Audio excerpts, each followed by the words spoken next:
The MythBusters are stepping out for science. We want some destruction. Can you destroy a bridge using just the rhythm of marching feet?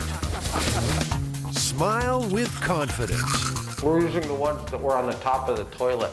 But is there more in those bristles than meets the eye? Sit down more. And ski boat or rowboat? Jamie and Adam test the myth of human horsepower. Who are the MythBusters? Am I missing an eyebrow? Adam Savage. I always enjoyed seeing Adam in pain. Oh! And Jamie Heineman. Jamie wants a big boom. Between them, more than 30 years special effects experience. Feel kind of sexy. They don't just tell the myths, they put them to the test.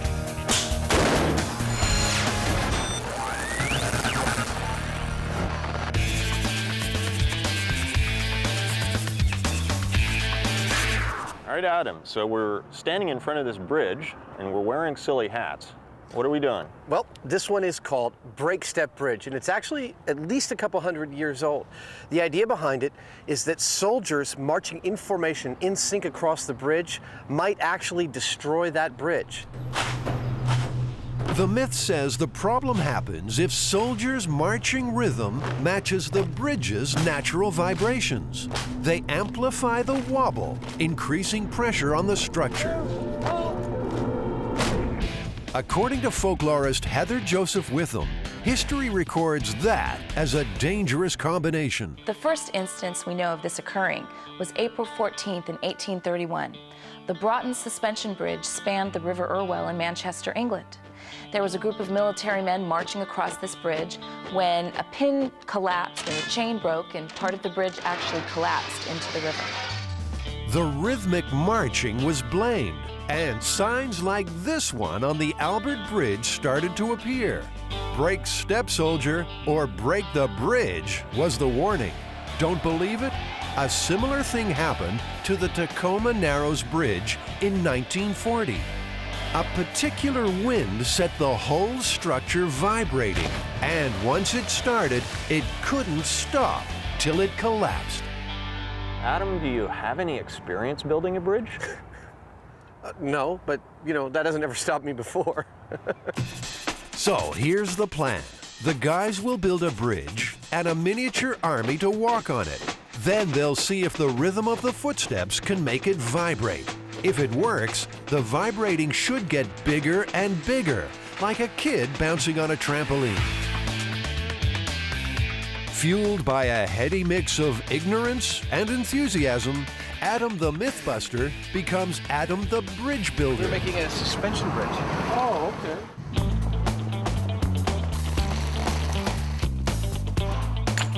Never one to think small. Adam's first ever bridge will be 60 feet long and 6 feet high, a mini Golden Gate. Essentially, he's making long, flat, strong boxes. He'll need 6 exactly the same to join end to end to make the roadbed. And I've only got to make 12 of these, you know, in like a day. I've done more work in less time. He's also been known to do less work in more time, but today he's making progress. That's pretty good. Take the extra time on the front, save it on the back. Life is good. Do you remember the guy in the beret and the mustache on that? Well, that's me. Yeah. Life's good for Jamie, too. He's on the hunt for a piece of equipment, and it turns out the guys who make it are fans of the show. Better still, they send a whole box full in no time. Wow. Jamie has a new toy. This is a brand spanking new Kinetrol actuator. These would normally open and close a valve on, maybe in some industrial process. Only Jamie could get excited about a piece of industrial equipment. But then only Jamie could see its potential to make little marching robots. Put a crossbar on here with a shoe on the end of each crossbar, and so as this thing swings back and forth like this, the shoes will go up and down, and this thing will go up and down, and that's our walking mechanism. If all goes well, it won't be long before Jamie's hearing the pitter-patter of little feet in army boots.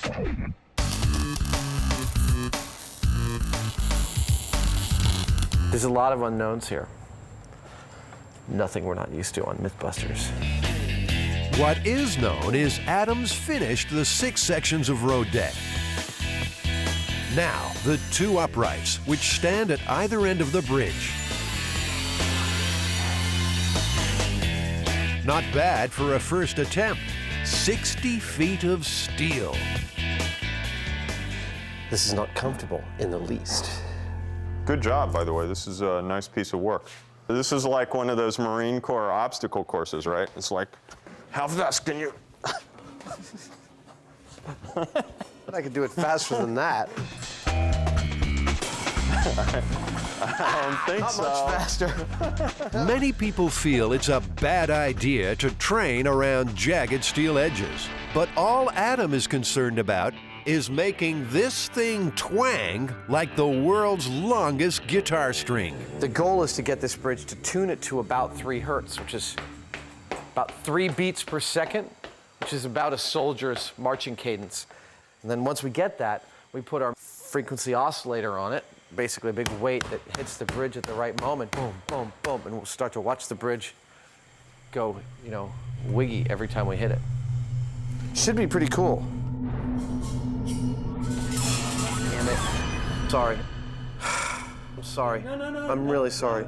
No, you cut. Yeah, I'm cut. It's easy to forget this is risky work. One slip and bloodshed's not far behind. It just went through the outer layer. Only a flesh wound, he says. Adam showing a bit of British stiff upper lip. Of course, not everything the Brits do is so rigid. In June of 2000, the new Millennium Pedestrian Bridge across the Thames in London got off to a very shaky start. It seems to be swaying. Not that bad, is it? Well, it feels bad to me. It feels weak. The bridge had to be closed for fear it would collapse. Turns out it had a slight sideways wobble, and crowds subconsciously swayed with that, making it worse. It eventually reopened after modifications. Back at Mythbusting HQ, Jamie's army is falling in. They might not look much now, all plastic helmets and 2 big boots. But to test this myth, Drill Sergeant Heineman will turn this spare parts outfit into a well-drilled marching machine. Building the bridge. Adam is soldiering on despite his injured arm. The MythBusters backlot is about to become a theme park with the addition of a 60-foot suspension bridge. 2 main cables span the length of the bridge. Lighter lines run down to the road deck. The whole thing tensioned tight as a drum. We may just be able to walk on this puppy. Drum roll, please. Adam is a happy camper. It seemed a bridge too far, but it wasn't. I have to say this is one of the more satisfying things I've ever built. Now, in true MythBusters fashion, the only thing left to do is see if it can be shaken to pieces by Jamie's soldiers. But first, there's some other busting to do. It's the unspeakable myth. The one you just can't flush away. There's poo everywhere. Is there more than toothpaste on that brush? There's actually a bunch of myths around and surrounding bathrooms and cleanliness and ideas of what the clean parts of our house are. But actually, I think the main idea behind this myth is that the bristles of a wet toothbrush make an ideal collection surface for things like airborne bacteria. There's no rosy way to say this, so let's cut to the chase. What we're talking about here is fecal coliform bacteria, the bacteria that lives, well, you know where. The belief is that you shouldn't leave your toothbrush in the bathroom, and particularly not too close to the toilet, because there's all sorts of bacteria floating in the air, which ends up on your toothbrush and therefore in your mouth. Adam, you know, before we even start this experiment, we should probably do a simple test to see whether the toilet actually produces an aerosol. You mean like whether when it's flushing it actually makes little droplets and vapor that go everywhere? Exactly. Some color in the water, and Adam's got any flying droplets covered. Ready? Okay, go. Oh, I see some drops. All right, well, there you go. The aerosol part of the myth is definitely true. Yeah, these are probably the least of our worries because we can see these and they're big, heavy drops. What we should be concerned about, I think, are the ones that we don't see, that are little tiny things that may be going who knows where. But can those tiny droplets drift all the way to your toothbrush? The MythBusters aim to find out. Well, do we have a plan? Of course we have a plan. This is MythBusters. The reason we've got so many toothbrushes here is because we want to lay out a really broad test pattern to see if distance from the toilet, orientation to the toilet, and height from the toilet affect the number of fecal coliforms that we can find when we test the toothbrushes. Adam has clearly given this whole dirty toothbrush thing an awful lot of thought. In no time, he's fitting out the bathroom in the MythBusters workshop. I'm going to use this PVC and some fittings to make a pair of toothbrush racks. And so the rig begins. Forget fancy blueprints. He's making it up as he goes along. It only has to last for a month. Ow!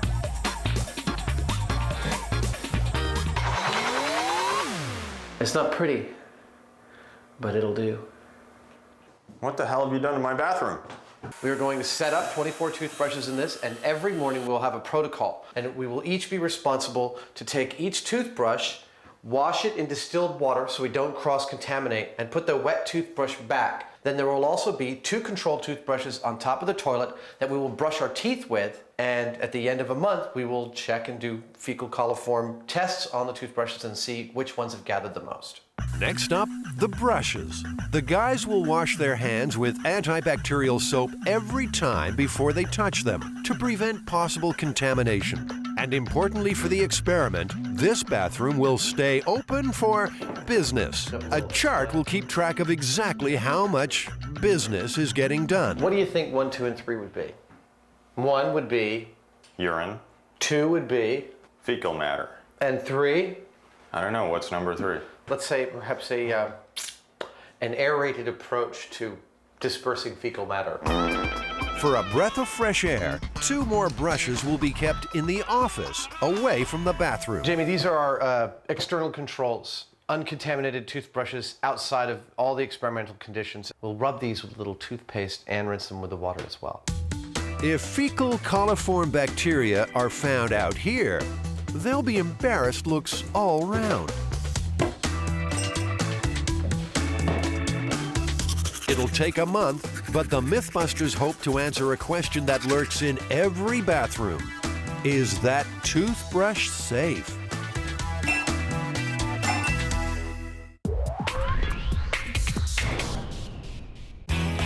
Heard the one about the rowboat and the water skier? Sit down more. I'm straight. Stanford University has. If they pull this off, they'll become myth-busting immortals. This is Apollo 13, baby. In Houston, we don't have a problem. Big guy, what is the one we're doing today? We have a new sport. It's called row skiing. Row skiing. Yeah, you water ski behind a rowboat. So what, are we gonna get out a little dinghy rowboat? I'm gonna start paddling as fast as I can while you try and get up on water skis? Actually, it's skiing behind a rowing 8. Now that's an 8-person rowing shell. The question is, can we get up on a plane with water skis behind a boat like that? So we're gonna ask 8 strapping young lads in the prime of life to yank our sorry asses out of the water? That's the gist of it. Skiing behind a rowboat? Who ever heard of such a thing? Folklorist Heather Joseph Witham says this myth was made up by rowers for rowers.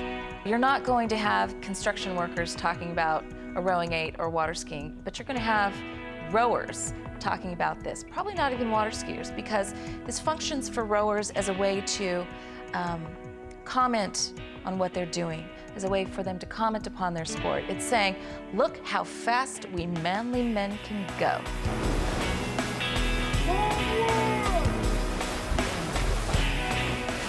The fast, manly men at the Stanford University's varsity rowing team have confidently agreed to put their egos on the line to test this one.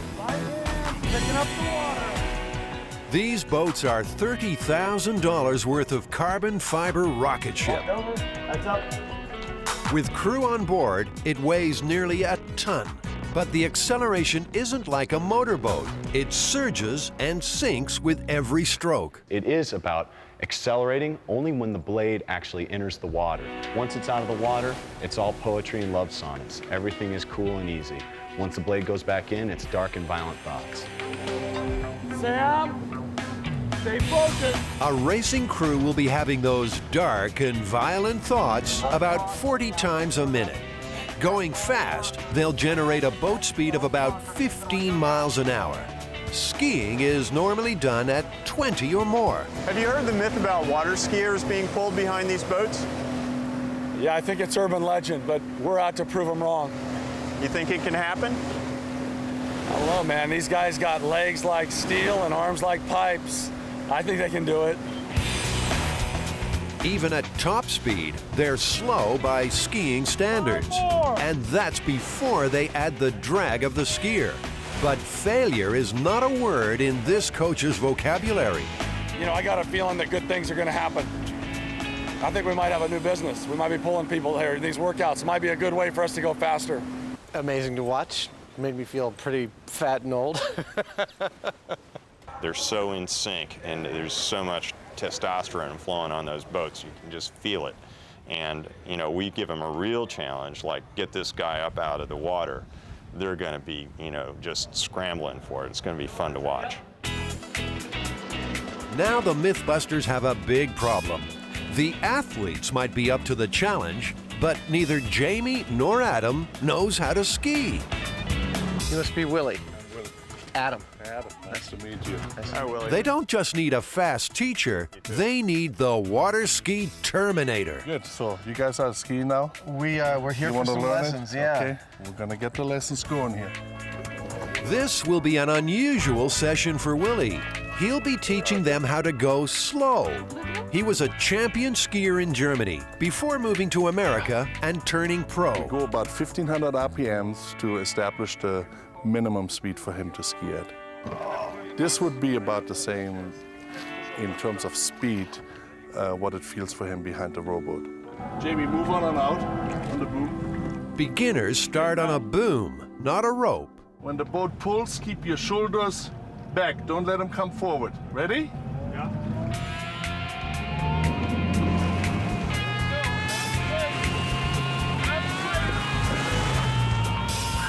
This is why I wanted Jamie to go first. Made the mistake in bending his arms. He got to keep his arms straight consistently. Arms straight. Keep them straight. Slowly stand up. Okay. Get your shoulders up, Jamie. Stand tall. Get your shoulders up. There you go. Jamie's a fast learner, but he's going more than 20 miles an hour. The water feels solid. I'm going to slow you down to the speed behind the rolling boat. 15 miles per hour. When Willie drops the speed, staying upright gets harder. Jamie, slowly sit down. Get in the squat. Sit down. Sit down. More. Sit down more. Arms straight. Okay. Slowly stand up. Yeah. Get your shoulders up, Jamie. There you go. Very nice. Perhaps it's just fear of upsetting Willie, but Jamie is skiing like a natural. Turns out he's just as good on the rope.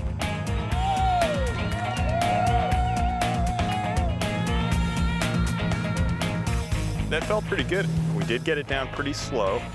I think we just nudged 10 miles an hour, which is, my guess is probably the minimum that we can really reasonably expect to stay up on the surface of the water. The slower you go, the harder it is.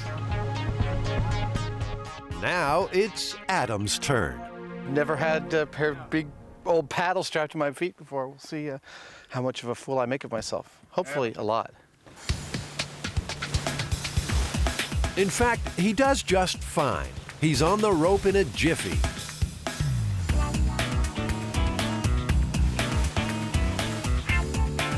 Unfortunately, his legs give out a jiffy after that.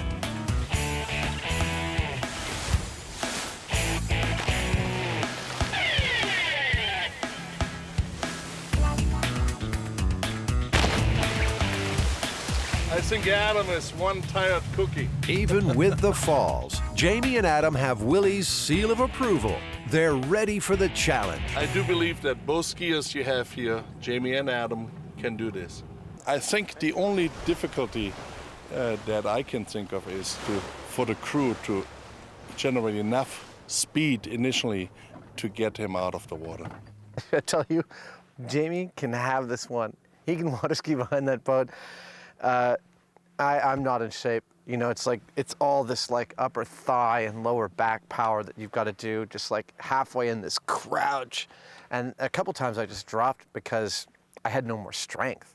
I think if the guys are actually physically capable of pulling me through the water, that I can do it. You know, it's just a question of how fast they can get going with that kind of load. It's all up to those Stanford, you know, butch guys. Stanford will get its chance. But first, there's that other nasty myth to attend to. The MythBusters have become slaves to dental hygiene. Every morning, they carefully wash their hands, put toothpaste on each of 24 brushes, and rinse them off again using distilled water. Lesson 1, never give Adam a squirt gun. Hey! Oh, sorry, Paul.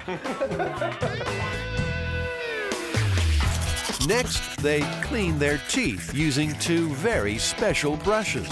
We're using the ones that were on the top of the toilet, the closest ones. At the end of the month, they'll test the brushes for fecal coliform bacteria. If nothing else, they've busted the myth that television is a glamorous industry. Today, it's toilet bowl close-ups. Mate, you've reached the pinnacle of your career. They couldn't get any better than this, could it? Toilets and cleanliness are the subject of many an urban legend, including this one. There's a young couple honeymooning somewhere in the Caribbean, and they come back to their room and they see that it's been ransacked. They've been burgled of just about everything. There's only 2 things remaining: their camera and their toothbrushes. So they go out and they purchase new clothes and other necessities, and they end up having a fantastic time. So they get home and they develop their film. And upon looking at the different photographs, they get to one that, what's that? And they notice that one thief has taken a picture of the other thief mooning, and the picture is of his backside with their toothbrushes sticking out. Jamie and Adam aren't swallowing any of this myth. But they are professionals, and they're on the scent of something big. You know, given that I've had toothbrushes sitting near toilets for nigh on 30 years at this point, 35 years, it doesn't bother me at all. It's a long, boring, dirty job ahead. But if anyone's qualified for this sort of work, it's the MythBusters.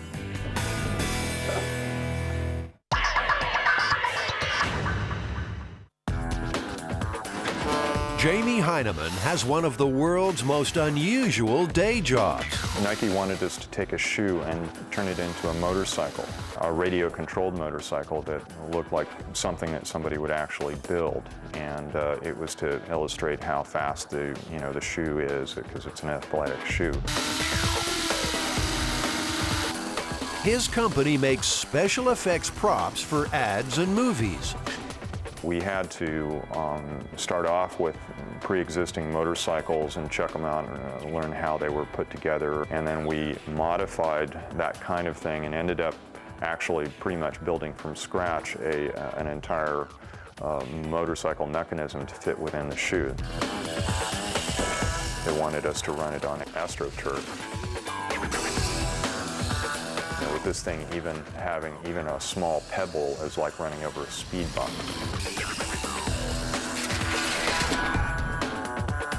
That's what I live for. That's what I enjoy doing. If I have time off, I'm down here at the shop. You know, sometimes I'll wake up in the middle of the night giggling with some idea, and I just come down, turn the music up, and all of a sudden I've got this thing that nobody ever thought of before, or didn't exist before.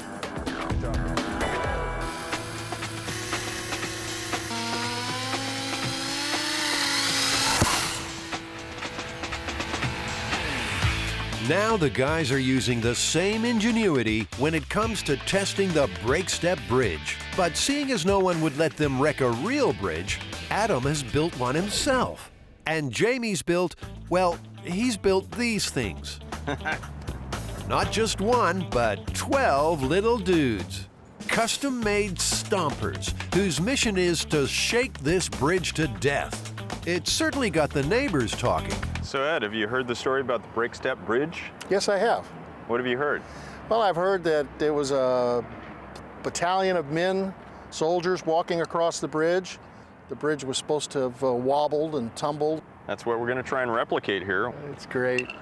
It's great. The plan is to hook the soldiers up to an air compressor, normally used to power a jackhammer. Jamie's little guys should start marching. If they get the speed right, that should set the bridge vibrating. They're going to launch these things. It may like flip the whole bridge over or something with the first turn on of the switch.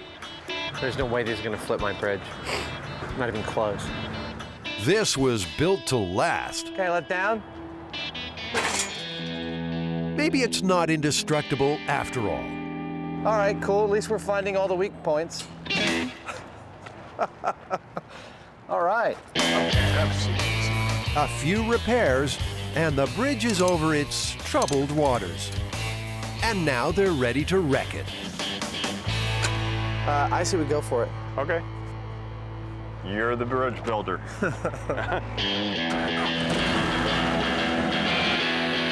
Power on. Remember, Jamie's worried the force could tip the bridge over.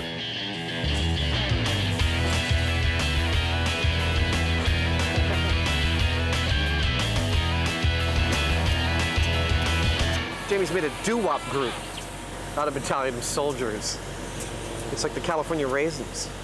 The boys are looking a little wimpy. Seems Jamie's not feeding them enough air from the compressor. This has to have 2 hoses on it. Hey. Seems that Jamie didn't really inspect the equipment with any real Heinemann eyeball before testing the compressor. Okay, here we go. This time, there should be less doo-wop and more destruction. Now we're talking.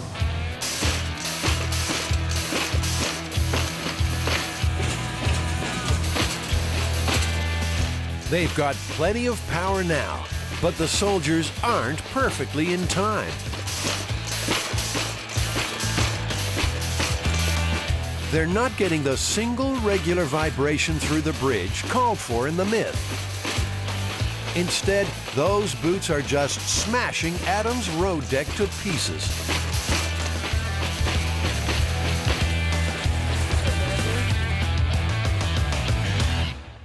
This is bothering me. Well, sorry.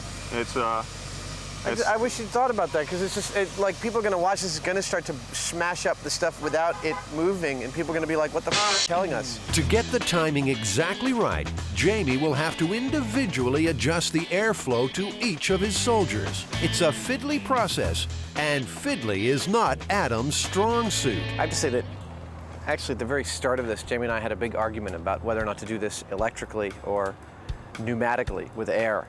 And I strongly suggested that we not use air. I explained it to him in great detail, and he decided to ignore a good portion of it. I'm pleased that the actuators are definitely doing what we needed. They were the right choice for this job, and they'll certainly go as fast or as slow as we need to get them to go. I think the biggest problem is not my little soldiers, it's the bridge. There's blame in the air. But it's not always easy to destroy a bridge. In a master stroke of forward planning, this one in North Carolina was completed just before a dam was due to flood the valley. So, gathered around a very small table, the authorities decided to knock it down. First, they piled on huge weights. That only resulted in an amazing new use for animated arrows. So, they called in the Air Force, but the flyboys were having an off day. So was the artillery, come to that. Finally, mines did the trick in spectacular fashion. Adam and Jamie are desperate to destroy their bridge with a bucking bronco vibration that shakes it to bits. When we hit the resonance of the bridge going up and down with them will be extremely rhythmic and will get bigger every time. And it'll actually be pretty catastrophic. Catastrophic destruction is the desired outcome for most MythBusters experiments. So, for the third and final time, Jamie's army is readied for combat. All right, Jamie. Nice and slow.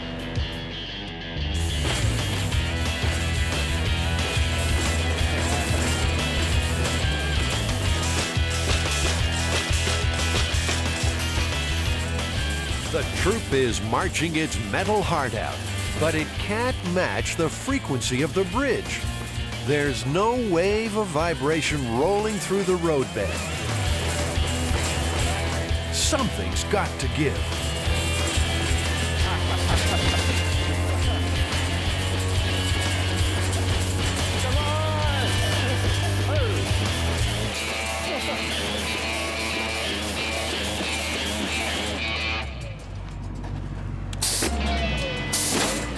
They've broken the bridge, but only through sledgehammer power, not sweet harmonic vibration. All my cables held. Yeah, it's these things are starting to yeah, look, working. the whole thing parallelogrammed. Yeah. That's where it failed. These things appear to me that we were just beating on the thing. And while the beating was in a certain rhythm, I don't see the bridge responding to it in that rhythm. Jamie's army will be sent home in disgrace. But like the two last soldiers left out in the jungle, the MythBusters refuse to accept defeat. Jamie is already planning another monster robot to attack the bridge. They might have lost the battle, but later in the show, they will resume the break-step bridge war. I think I could get this bridge back up and running in half a day. Well, looks like we're not quite done, but it was fun to see these guys pound away. They were kind of cute, weren't they? They were very cute. Cute for science.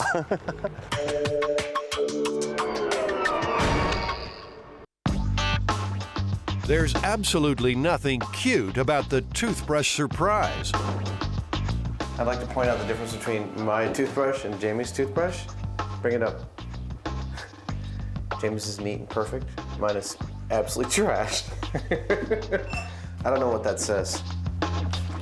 The only good news, this is the last day before the brushes will be tested. I get them wet, and then I foam the toothpaste on, and then I rinse them out. We could do a myth about how fast paint dries. For the last month, they've been testing the myth that microscopic fecal coliforms can waft from your toilet onto your toothbrush when you flush. A month is a long time for this kind of work. Watch every action-packed second as water and toothpaste meet in a fecal coliform farm of total destruction. To see if there really is something to worry about, the MythBusters have called on expert microbiologist Dr. Joanne Engel. She's going to subject the MythBusters bathroom to more scrutiny than is strictly desirable. So I'm taking the toothbrush and I'm spreading it on the auger here, so if there's a lot of bacteria on here, it'll grow. And then I'm also dipping it into this bacterial broth. And again, if there's just even a couple of bacteria on here, it'll grow overnight after I incubate these in a nice warm oven.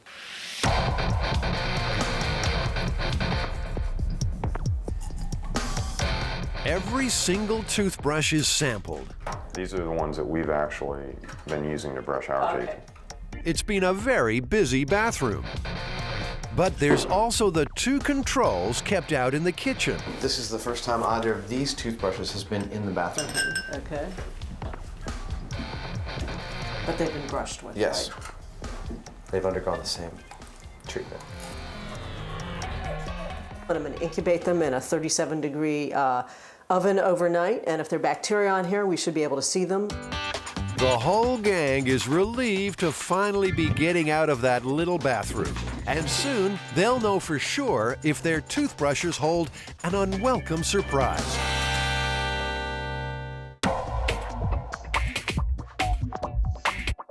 The MythBusters are ready for the water ski challenge. Can you ski behind a rowing 8?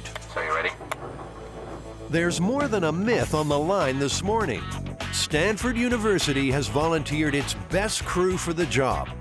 Their reputation is at stake, though Coach is playing it cool. With the expert crew that MythBusters has provided, I believe that there's no way we can fail. First things first, these perfect, fragile rowing shells don't come standard with a ski rope. The MythBusters have got to tie one on without tearing a hole in the boat. If we run a line of thin, like high-strength cord to each one of these outriggers times 8, that's more than enough distributed load across the whole boat, and you ought to be able to water ski all day behind it. All day, huh? It's only your thighs that are going to give out, buddy. By distributing the load over the 8 riggers, Adam will minimize the strain on the boat and the rowers. For the most part, these guys won't even be able to see this rig. It won't affect their rowing at all. $30,000 per boat. We don't want to put a nick in the darn thing. That's the ski rope taken care of. But that's the easy part.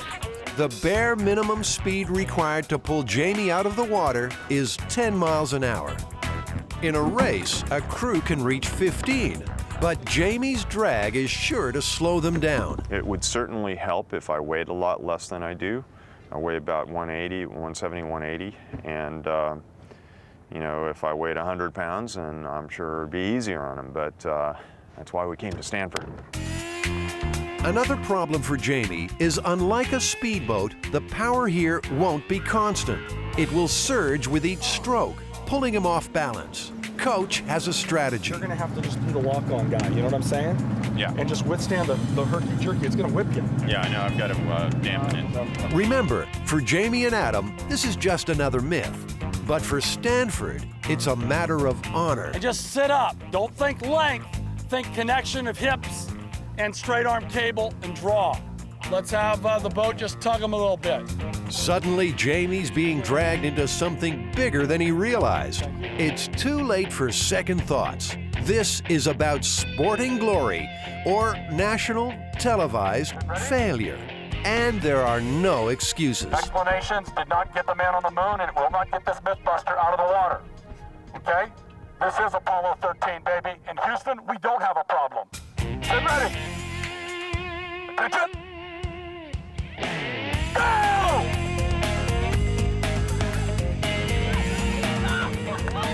Go! Quicker! Wait up! Ho! Ho! Hey! Hey! Stop rolling! If you're not pulling, stop! Jiminy Jack Christmas. These guys are still rolling. So close. He was up, but couldn't hold on with the surge. This might just be possible. Jamie, man, that was beautiful. It was working. You think you can get it going? It's just in a state of constant, almost out of the water. Right. It's the hardest thing that a skier can do, I think. Well, you think you're good for another go? Oh, yeah. Excellent. Nice lock on, big dog. That was all you. That was all you. We got to be quicker with the second stroke or longer with the first stroke. It's just going to be up to me to maintain it, I think. Sam, same thing that you guys just did. So, Jamie Big Dog Heineman prepares to battle the surge again. The guys in the engine room have proved they've got the muscle to get him up. He can't let them down. Attention! Go! Stay up. Come on, dog. Stay up. Come on, big dog. Stay up. Yeah! Go! Bring it up! Bring it up! Boys! Jeez, we had him. It's close, but still no cigar. These Stanford guys won't settle for near enough. Jamie will ski even if it kills him. Power was there. I was having trouble dealing with the surginess. Try and put the weight back when that surge hits you, so you got a little more hip and power into it, because it's gonna surge. Yeah, that wasn't bad for the first 2 runs, though. No, well, we ain't done yet. We're pulling your ass out. You're gonna be doing this thing without a wetsuit and the beret and glasses on if I can have my way. Bring it up, guys. Let's pull this boy out of the water. Tiny, man, that was twice as good as last time. You think you can do it twice as good as that? I'll keep trying. Just need like a good 30-second run. Come to the steer. Come to the steer. This is the third and final attempt. Coach can smell something special in the air. Stay tough, all right? Stay tough. They're enjoying it. It's like you guys are right on the cusp of both meeting together at a higher plane. Looks good. I want you to put him on a ride that he won't forget. So once you get him up, keep him up and let's get his skin tone a little bit fearful, a little white. Let's scare him. Jam on it. Let's do something that's never been done. Here we go. Attention, go!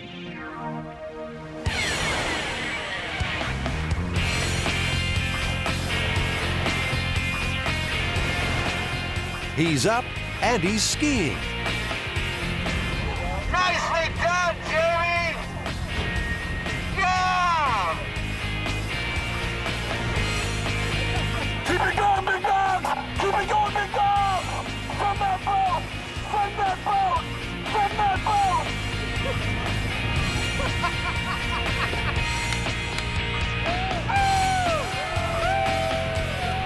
It's not pretty. Jamie's fighting every surge, but they've done it.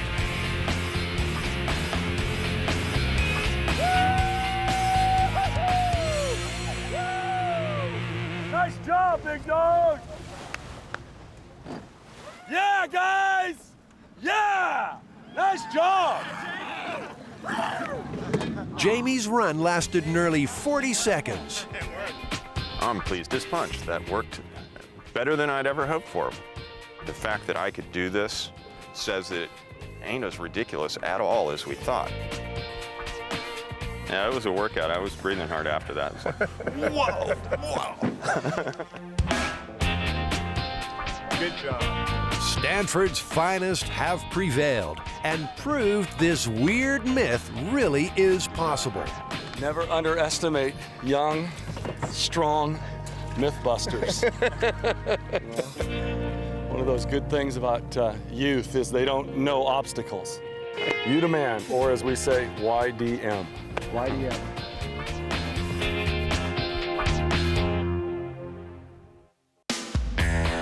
Flush with success, the men now have to see the woman. The toothbrush surprise results are in. Did we actually find any fecal coliform on the toothbrushes? Well, we did, but in fact, all the toothbrushes. That'll leave a bad taste in your mouth, but the slides don't lie. Those little pink dots are fecal coliforms found on the brushes, and it made no difference how near or far they were from the toilet. Can we say that the exposure to the bathroom or to the air contaminated these with a small amount of fecal coliform? So that'd be one interpretation, but recall that you also exposed these guys to distilled water and some toothpaste, and they got handled a little bit. So it could have also come from other sources as well. But brace yourself, folks, there's more. Remember those control toothbrushes kept outside the bathroom. There was also fecal coliform on our controls, which were nowhere near the bathroom. That's right. That's these guys here. So they have some pink colonies on them, too. Unpleasant as it seems, fecal coliforms are virtually an unavoidable part of daily living. But it's not all bad news. So, you know, this is perhaps the most critical question. Should the American toothbrushing public be worried about our results that there's fecal coliform on their toothbrushes? No, I don't think they should be. It's a very low level, and as you can see, we're all happy and healthy standing here and been exposed to that. Easy for her to say. Adam and Jamie have just learned a valuable lesson. Some myths are best left unanswered. You know, we put our bodies on the line a lot on this show, but brushing my teeth with fecal coliform for a month, that goes just a little bit farther than I really wanted to go. There's poo everywhere. What are we gonna do?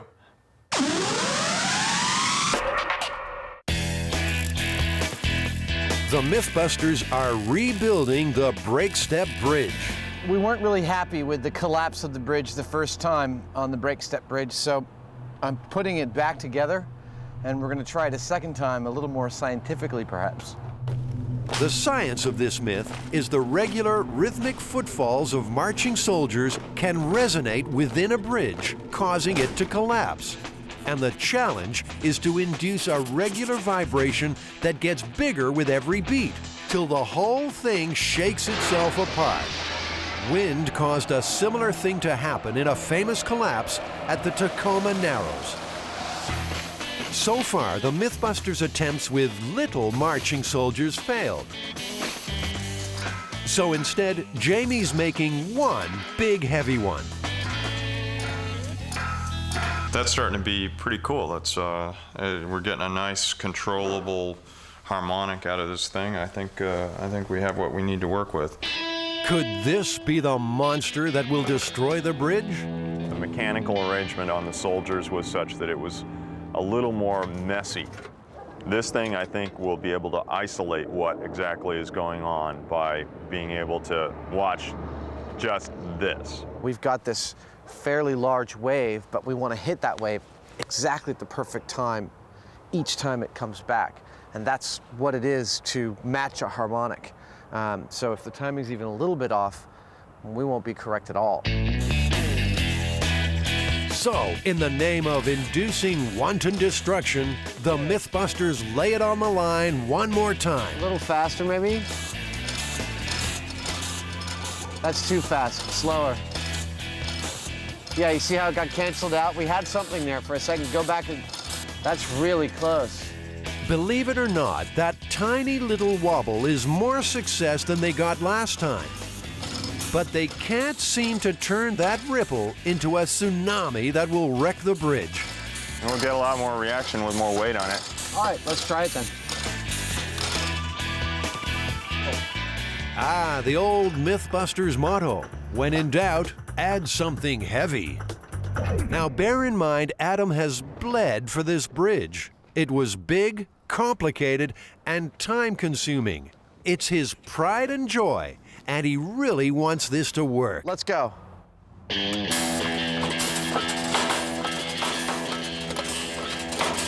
Faster. Oh! Once again, the bridge has failed before any real vibration got going. All that hard work has come to nothing. Adam's taking it quite well. Best just stand back for this. Who wants some destruction?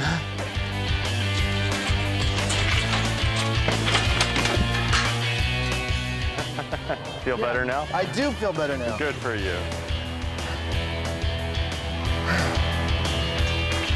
The bridge is dead.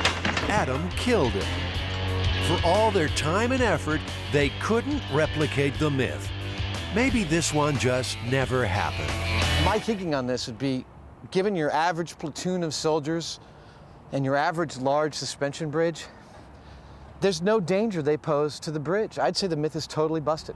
It would have to be that they were so close to the overloading weight of the bridge to begin with to create that kind of force that I think it is truly a myth. Excellent.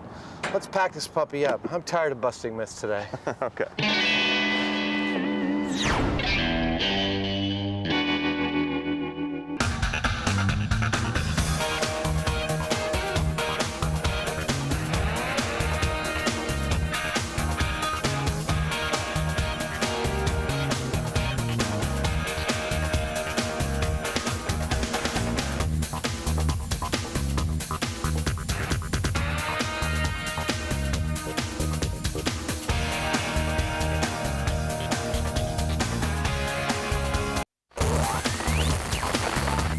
On this episode of MythBusters, Mirror, Mirror on the Wall. How many of me can you stand? Adam sheds some light on the tale of a 2,000-year-old death ray. Oh, look at that! A story you can't turn your nose up at. The MythBusters get themselves skunked in the name of science. I think it's working! And Adam and Jamie have bulletproof materials in their sights. Who are the MythBusters? Am I missing an eyebrow? Adam Savage. I reject your reality and substitute my own. And Jamie Heineman. Quack, damn you. I wouldn't say Jamie's an evil genius. Between them, more than 30 years special effects experience. When will the fun ever stop? They don't just tell the myths, they put them to the test.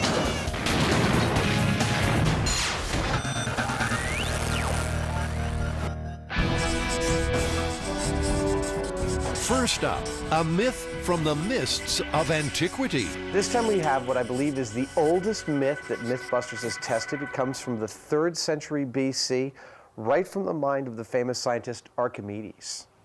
And the idea is that Archimedes apparently utilized the sun's energy and mirrors to set fire to enemy ships during the Punic Wars. Making a solar-powered weapon? Sounds right up the MythBusters alley. Well, haven't people speculated that he got his warriors to use their shields to create the mirror?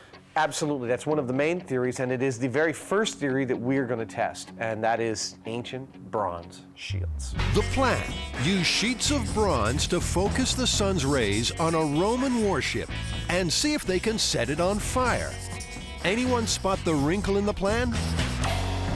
Roman warships, or triremes as they were known, no longer exist outside of Hollywood.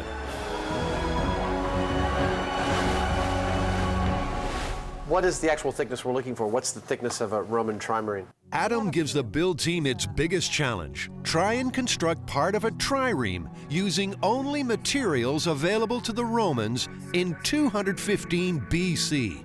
The key factor here is actually the density of the wood, its flammability. You know, we want to be able to make this death ray have a certain temperature. We want that temperature to be a temperature that would have set fire to this kind of boat. While Tori and Carrie are left to grapple with that little problem, folklorist Heather Joseph Witham has been brushing up on her ancient history. Archimedes was definitely a real person, and his many inventions and discoveries were documented by historians of his time period. However, the ancient death ray wasn't written about until 800 years after it was supposed to have occurred by Anthemius. Therefore, this story has been debated ever since. Adam and Jamie have found some bronze. What do you think? Think I can set fire to a boat with this? Well, if we get enough of them, yeah. It's pretty bright. I can feel the heat on my face from it. Ow, hurts my eyes. You like doing this, don't you? I'm really enjoying it. Unfortunately, the price tag's even more dazzling, so Adam might have to rethink the plan. So, Tori, this is actual bronze. This is the most ancient material we're testing, and Archimedes definitely would have had access to this. He decides to test a range of materials to see how they reflect both visible light and heat. How many of me can you stand? Armed with a light meter and a laser thermometer, the guys turn the spotlight on bronze, a bronze-colored plastic called mylar, aluminum, and an ordinary household mirror. So it's reading 111. It's reflecting twice as much visible light, but like 30% less infrared. Right. I have no idea what that means, but it's fascinating. Archimedes was actually onto something. I mean, the bronze and the aluminum gave us the highest reflectivity of infrared light. But we still don't know whether infrared or visible light is more important at this distance, so I think we need to move this experiment to a bigger scale. I think you need to go outside and start running some tests. I think that's a really good idea. How's the Roman trireme coming along? Slowly. I've been geeking out and reading too many books and totally forgetting about the experiment and just trying to actually make a Roman trireme, so I will go back. That'll be much easier. They don't have to build an entire vessel, just a section of the hull. We're ready to get our wood. This was where the siege took place. Greeks hanging out right here, trying to keep Sicily, and these Roman battleships trying to come in and take it. What was that about geeking out, Carrie? We're building a Roman tree rim. Okay. I was wondering where you keep your wood from 200 BC. Triremes were made from a type of European pine. Wouldn't you know it, these guys are fresh out. Let me show you what we normally recommend for triremes. The nearest match is spruce. Not perfect, but short of going to Italy, it'll have to do. That doesn't seem too safe. Somewhat frightening. People didn't like driving behind me, I'll tell you that.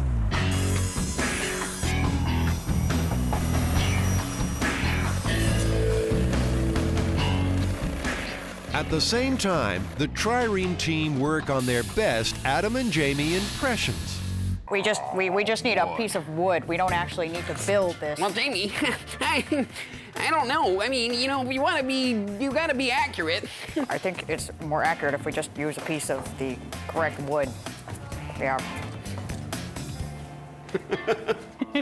I'm gonna need to do 4 down low and 4 behind. Tori goes off to help Adam, who's still trying to work out which material he should use for the death ray. So we're gonna take a reading with the Mylar, and then you're gonna switch to the Plex, and we'll take a reading with that, and then you'll switch to the mirror, and then we're done. Looks like he's lining up a class photo, but this class is failing one basic test, aiming their mirrors at the target. Gather them in, come on. Makes you wonder how 300 Greek soldiers with heavy shields managed it. We're busting the myth that 8 people can coordinate the simplest of movements. 91. What? Who's that? One thing is certain. Bronze over just a couple of feet is more efficient at transmitting thermal energy, but over 30 feet, glass is far more efficient because it's a much more focused beam. And the bronze is just as polished as you can make it, it's still somewhat diffuse. But Adam, the ancient Greeks didn't have flawless glass mirrors, did they? I kind of got it wrong, actually. They had access to making very polished mirrors by coating their bronze with silver and mercury and getting highly polished mirrors. So we're actually going with something very close to technology that was available to them. Jamie, you're not on the target.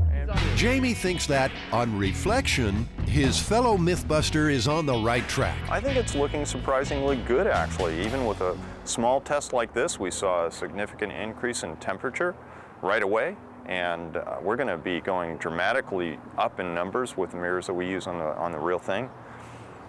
I don't see any problem here. I think we're going to set something on fire.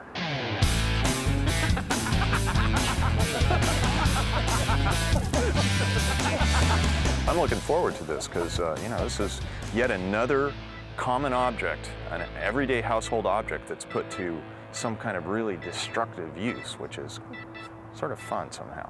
Gotta worry about that guy. Good times. Later, we'll see if Adam can turn a bunch of mirrors into a death ray.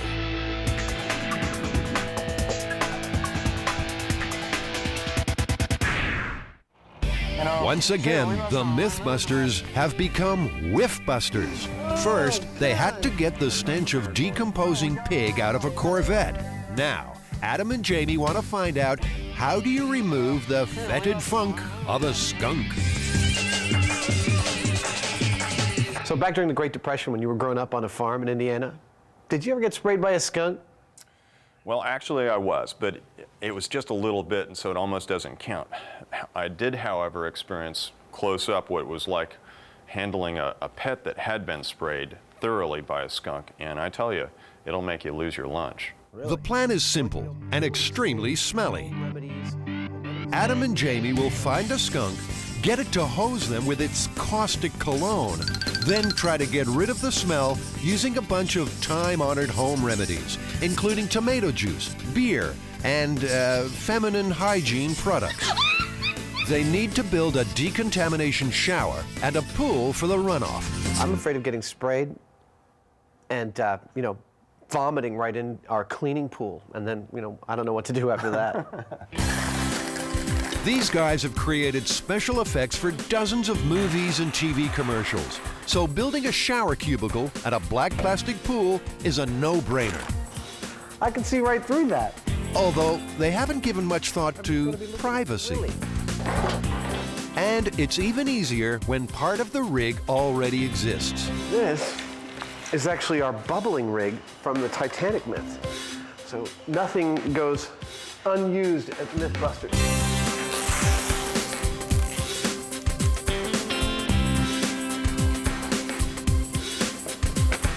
Look at that, pretty as a picture. Your very own decontamination chamber. So you want to hand me the hose over the top?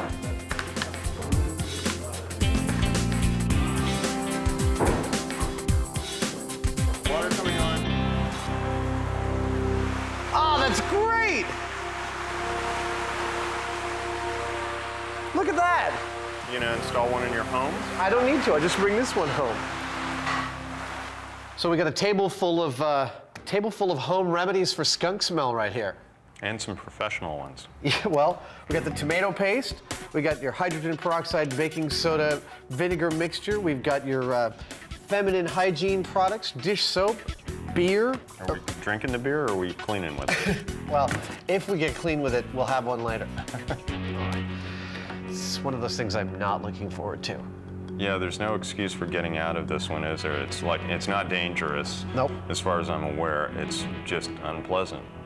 In fact, that reminds me, we need a bucket in case, my ham sandwich comes back up. Unpleasantness gets too much. Yeah, exactly. All right, I'm gonna get a bucket. Skunks, huh? I'm not looking forward to this. All we need is a skunk. Enter the guys from Critter Control. Jeff wrangles nuisance wildlife for a living, and skunks are high on the list. Amazingly, he has never been sprayed. But I mean, it's an occupational hazard, so you must know some of the many old wives' tales about how to get rid of the smell of a skunk. Well, yeah, there's one with the hydrogen peroxide and baking soda and liquid dish soap. That's probably pretty good for pets. Now, the most famous one that we've all heard all our lives is, of course, tomato juice. Can you tell us about that? Well, if you like red dogs, Until I'm wearing clothes that were bought by the production, I'm gonna stand over here. That cage will stay somewhere dark and quiet while everyone prepares to do battle with the putrid smell. Does he look happy? The crew's taking no chances. It's wall-to-wall protective suits and nose plugs. Okay, I think I'm ready. Our stars, however, are going for a more relaxed, outdoorsy feel. For some reason, I realize that we're going to get sprayed by a skunk somewhere in the very near future, but what I'm thinking about more is, wow, I'm just about to have gallons of tomato sauce poured all over me. Is that appealing? No, not at all. Adam, if that's what's worrying you, you obviously never had a dose of Oda skunk. They used to live behind my house where I grew up, and I definitely smelled them a couple times this summer and saw them all the time, but I've never actually been sprayed. Skunk musk is secreted in 2 grape-sized glands at the base of the tail and can be aimed with deadly accuracy over several feet. The noxious liquid is made up of a rancid recipe of chemicals called thiols. Thiols are the compounds that cause decomposing flesh and feces to smell bad. Thiols are activated by water molecules, so trying to wash out the skunk smell only results in more skunk smell. It's the kind of thing that you really have to experience to understand the problem. My vote is going to go for the home remedy of hydrogen peroxide, baking soda, and dish soap. I think that probably has the highest chance of actually neutralizing the smell on a chemical level and cleaning it off my body. I'm also curious about the commercial stench remover, skunk remover, because, it's guaranteed. And so it ought to work. Okay, it's time for our guest star to kick up a stink. What's the typical trajectory? They lift their tail and then it kind of, as it come up? Tail. Yeah, I mean, they'll aim. They'll aim? And you'll tell when they're being threatened. Yeah. They'll start pouncing with their front feet. That's a warning. Hey, I haven't asked this before, but does their scent burn when it hits your skin? No. Okay, good. Oh, God. Now, come on, you gotta stay near his, business end. You'd think it wouldn't be too difficult, getting a skunk to fire off a couple of rounds. Jamie and Adam are primed for a point-blank blast of malodorous musk. But this skunk is remaining calm, cool, and collected. Have you ever had a skunk spray in a cage? Is there something that, What you want to do is probably get your hand moving behind. in front of his face? Well, behind, yeah, so you can see it. Watch out, everyone, I've got a loaded skunk. This is how you hypnotize a skunk. Come on, bud. Come on, left lie, bud. Jimmy, I think you should start singing. You know, they say never work with children or animals. These skunks hate the sounds of industry. The MythBusters are trying everything. Hammers, drills, drives them crazy. But there's not even a single squalid squirt. Do we have another skunk? We ended up with one of those friendly skunks. We had a bit of a letdown, you know. We got ourselves all psyched to get skunked. We managed to find Buddha reincarnated as a skunk. It was like we couldn't do anything to get him to go. Nothing happened. What are you gonna do? You know, we couldn't hurt or even seriously harass the poor thing. Hey. Well, it doesn't work. Can we go now? The reluctant skunk actually foiled our attempts to get sprayed the other day. What's on the agenda now? What do we do? Well, we've got 2 more skunks coming, and, you know, one can only assume that sooner or later we're gonna get one that works. And just in case that doesn't work, we have a backup, which is odor de skunk. It's synthetic skunk. But it's the same stuff as the skunk scent? It's chemically identical. Smells like it to me from here. Oh, man. I might lose my lunch today. So there's just no way we're escaping getting sprayed. Nope. We're gonna stink, no matter what. All in the name of science. Adam and Jamie have a table full of products that are supposed to bust the stink of skunk. But they need a skunk with more spunk. The Critter Control Man returns. Hey, you got a couple of stinkers for us? Well, I got one. Yes. You got one? It's a female. All right. I think it's smaller. Ready? The boys go into their skunk scaring routine.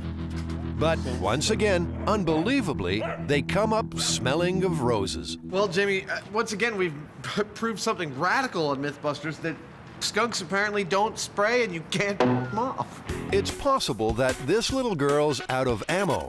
A skunk's scent glands hold about a tablespoon of musk. When the tank's empty, it can take up to 10 days to produce more. Time to sample the synthetic smell. Distilled disgust. Vials of vile stench. And it's not even out yet. These are actually sealed glass little things, huh? I believe. Yeah, I believe they are. Well, I'm as ready as I'll ever be, which is not that not that ready. Christine won our competition to become a myth turn. Right now, she's probably wishing she hadn't. oh yeah, there's a big wet spot right there. Oh, well, rub it in, of course.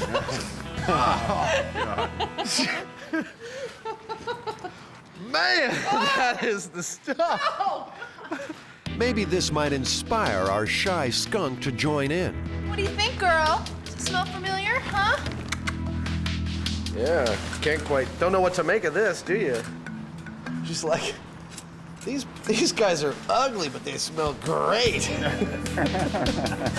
But now, there's another problem. This bad smell isn't hanging around. It's wearing off really fast. I mean, either that or I'm getting used to it, which is really disturbing. Turns out the substitute's no substitute for the real thing. Sorry, guys, you'll have to find a skunk. You know, I'm sorry to see this little guy go. I really kind of got attached to him. Don't worry, guys. Skunk number 3 is on its way. The MythBusters are trying to solve an ancient riddle. Did the scientist Archimedes destroy a Roman fleet using only mirrors? While Adam's working on the death ray, the target's taking shape. This has been a crazy experience trying to build this, and I can't imagine people back then with the tools they had building these sort of ships. I mean, it's amazing to me. So Archimedes coming up with something so brilliant. I mean, he came up with so many weapons. This has got to be true. Tori's not so sure. They better rent a flamethrower because I don't think those mirrors are gonna work. Jamie's got a flamethrower in his office. The vessel now has to be caulked or made watertight. And they're doing it the same way the ancient Romans did. First, hemp fiber is wedged between the planks. Right. This is Jamie after traveling around the world on his sailboat.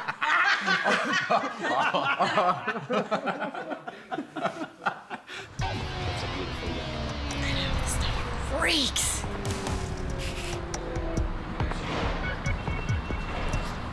I'm gonna be sick. I'm done with this. Then just add tar. And finally, You cover the raw wood with the beeswax to preserve it from the seawater. hemp, tar, and wax. It's almost as if the Roman fleet chose the most flammable materials they could find. That's gonna be cool. And it's away, Rio, away, Rio. Now, it just so happens that MythBusters safety officer, Jim Rockwell, is a bit of an old salt. He loves a sea shanty. Goodbye to Sally and goodbye to Sue, away, Rio. And if things go according to plan, he might have to learn a couple of verses of Smoke on the Water. There's not much on a boat that doesn't burn. In fact, fire is one of the biggest hazards at sea. And when you mix a light wood like pine or fir with wax and pitch and loosed up pieces of rope, unspun yarns of rope, it's just a tinderbox floating around. So the trireme section is shipshape. Adam's chosen the type of mirrors he wants for his death ray. Now he has to work out how many he'll need and how best to arrange them to harness the sun's boat-burning potential. All right, this right here represents a 1/12 scale model of the Archimedes death ray experiment we're going to actually do for real. Here's our miniature boat, and here's 13 Jamies focusing the sun's energy on a target. So we'll be able to aim all these guys up. So there are three methods that Archimedes could have used to actually focus sunlight and set fire to his enemies. The first and the simplest one is actually handing a mirror to every one of X number of soldiers on the shore. The problem with that is it takes a lot of soldiers to get a focused beam, to get something strong enough, and as we saw in our test with even 8 people, it's really hard to coordinate even that small number to focus their mirrors all at the same point. Gather them in, come on, hold it there, come on people, what's going on here? Focus! Attention deficit disorder club. The second method is to have all the soldiers who are holding these mirrors actually point their mirrors at a secondary mirror, which then focuses on the source. The problem with this is, unless that mirror is curved, it sends out a scattering of beams, and you can see that up on the wall up here. There. You can see that it's not a focused beam, it's an array just like these guys. So that method's pretty much out. Adam builds a miniature rig. Did you know that Archimedes built the first disco ball? And the result is quite illuminating. The third approach, and the one we think that Archimedes was probably most likely to have stumbled upon, is holding all of the mirrors inside a common structure with a common focal point. Although this arrangement, which is called a Fresnel arrangement, wasn't invented for another 1,000 years, its concept would have been very clear to Archimedes. And that is that as each mirror gets farther away from center, its angle is increased, so it's still aiming at a common point. And in this way, you're actually able to get all of these mirrors, 61 of them, focused at one spot, and we're looking actually to make a whole bunch more mirrors than this. So I think this is the most likely arrangement we're going to go with. They tap solar power in a similar way. At the Solar 2 project in California's Mojave Desert, almost 2,000 giant mirrors reflect sunlight onto a central tower containing molten salt. The superheated salt is then used to boil water, and the steam powers a generator. The result? Enough electricity to power 10,000 homes. Now, Adam knows the sun produces 100 watts of energy per square foot, so 300 mirrors should produce 30 kilowatts per square foot, and that's hot, about 600 degrees. How many mirrors have we got so far? Oh, about 250. Those mirrors will be screwed to a frame measuring more than 400 square feet.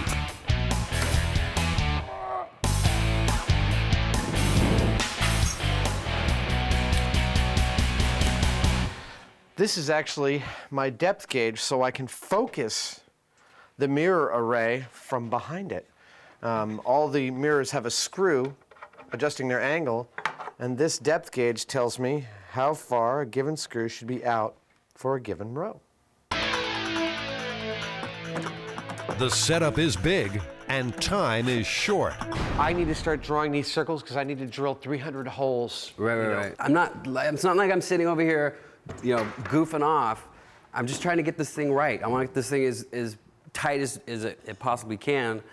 But I understand we only have, another day and a half to finish this. So. Oh no, we have 4 hours to finish this. We have tomorrow to install it. So begins a Fresnel lens frenzy. They've got paper on them so that we don't blind ourselves when we're trying to focus it, or burn down somebody's house or something like that.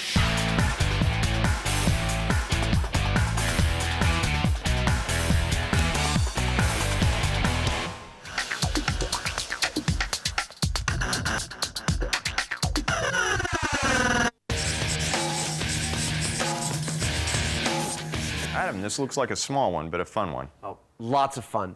There's tons of myths out there about what is bulletproof and what isn't, and we're going to set out to test as many of them as we can. What do we got? We got playing cards. Books. Zippo lighters.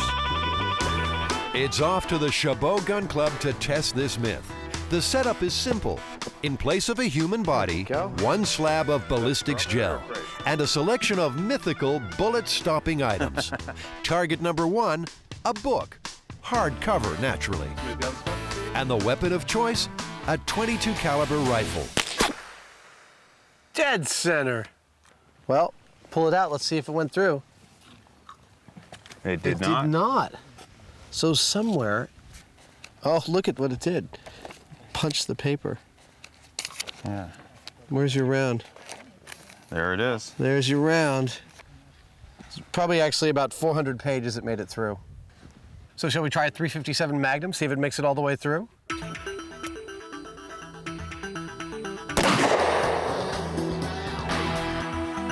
I even hit it? Over the top. Over the top. Well, that's pretty lame. Another round. This test reveals Adam would struggle to hit the side of a barn from the inside. Oh, I think it's your turn, sir. I can't seem to hit that damn thing. Okay.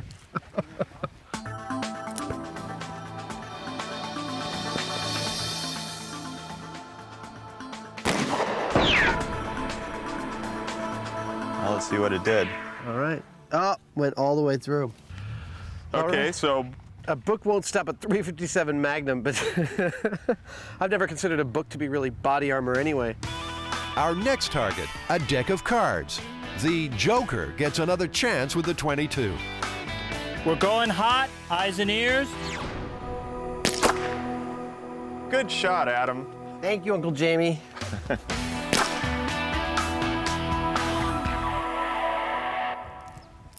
And it went through it. It did. It went all the way through it. But not through the ballistics gel. You can see it. Yeah, no, it made it about 6 inches into the ballistics gel. Still, if you had one of these in your pocket, it wouldn't do you any good at all. I think it's time to try the Zippo. Okay. Are you ready, Ace? Yeah. All right, let's do it.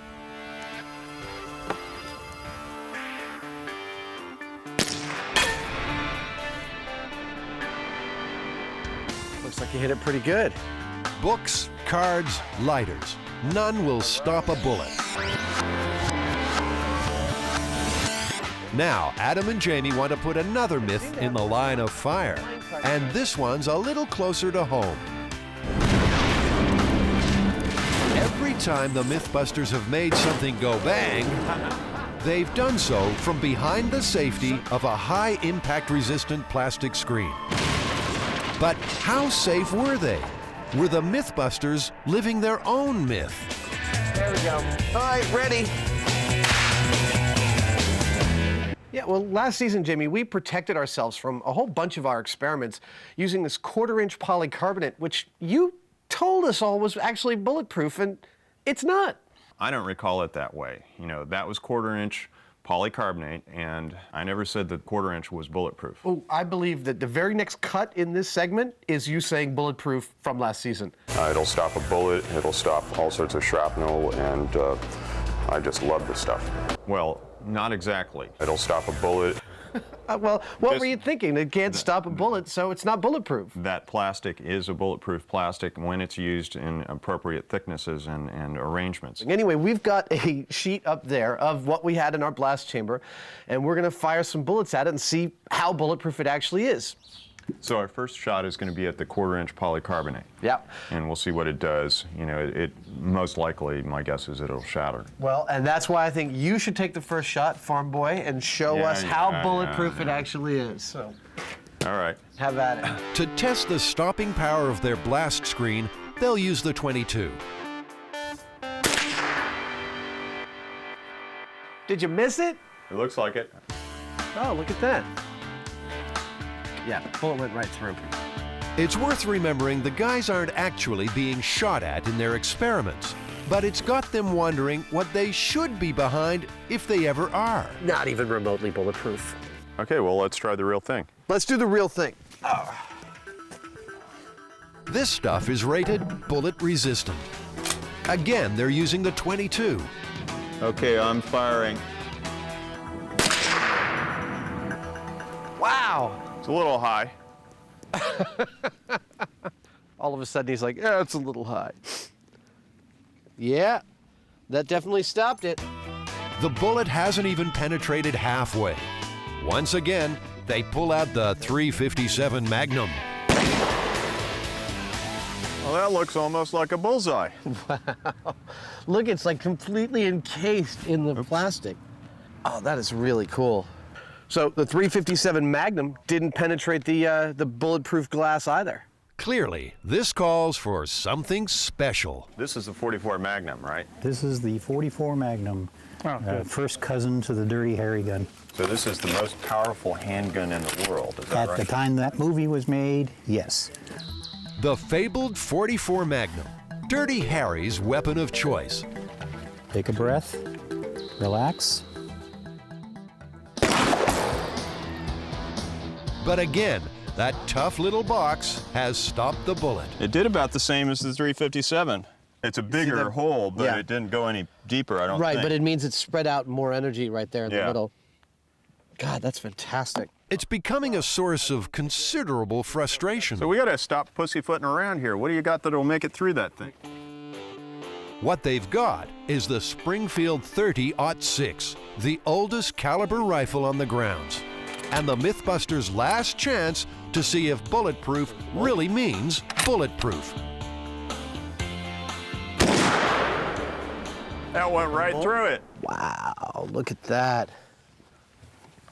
Went right through that side and right through that side. It didn't even make the thing jump. Wow, you know, this stuff is pretty impressive what it did with the handguns. It's exactly what they rated it for. You know, it's not made for a high-powered rifle. Yeah, well, and we were using the highest powered thing they had on site today. Yeah.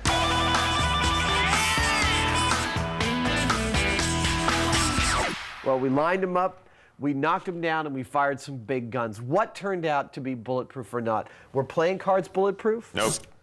Were books or Bibles? No. A Zippo lighter? No. And last year's blast chamber? No. So polycarbonate itself is not inherently bulletproof. It has to be laminated in a whole bunch of sheets, specially, and be really thick, right? Well, polycarbonate itself is not used as a bulletproof plastic. It's got to be laminated and specially put together as a bulletproof product. And it's actually just bullet resistant. So it depends on the circumstances whether it's going to resist a right bullet at the right time. Right. And all these other household objects and things that are supposed to stop bullets and famous stories about them stopping bullets, wrong, wrong, wrongity wrong. Rollity wrong? Wrongity wrong. You said rollity wrong. I did not. The challenge sounded simple. Get sprayed by a skunk and test a batch of home remedies for removing the smell. Trouble is, the MythBusters just can't get sprayed. What we want is a little bit of this. This skunk's from a different supplier. Do you have some advice about the best way to bounce off a skunk? I mean, we think we've tried everything. I'll tell you, I have not found it difficult. All you got to do is expose that thing. Right now, it's covered, and when you take that off, it's going to feel threatened. So you think we're going to get sprayed? Yeah, absolutely. I'd be shocked if you didn't.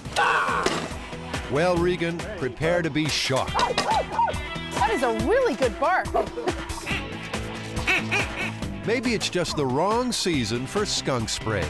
I've never seen it happen this It's way. incredible. I It mean, is. this is third time. There's only one option left. Let the skunk out of its cage and see if it will spray when cornered in a confined space. Thanks for putting it in the women's bathroom. Hey, oh my God, it's a guy, look out! Woo! Come on, trying to loosen him up. Oh, he squirted. Yeah, he definitely squirted. Yeah, I can You smell it? Bad. And finally, Squirted my shoe. The only thing I didn't want him to squirt, he squirted. Come on. never seen anyone so happy to be skunked. Finally, we smell foul. I'm totally psyched. Oh, Skunk, get away.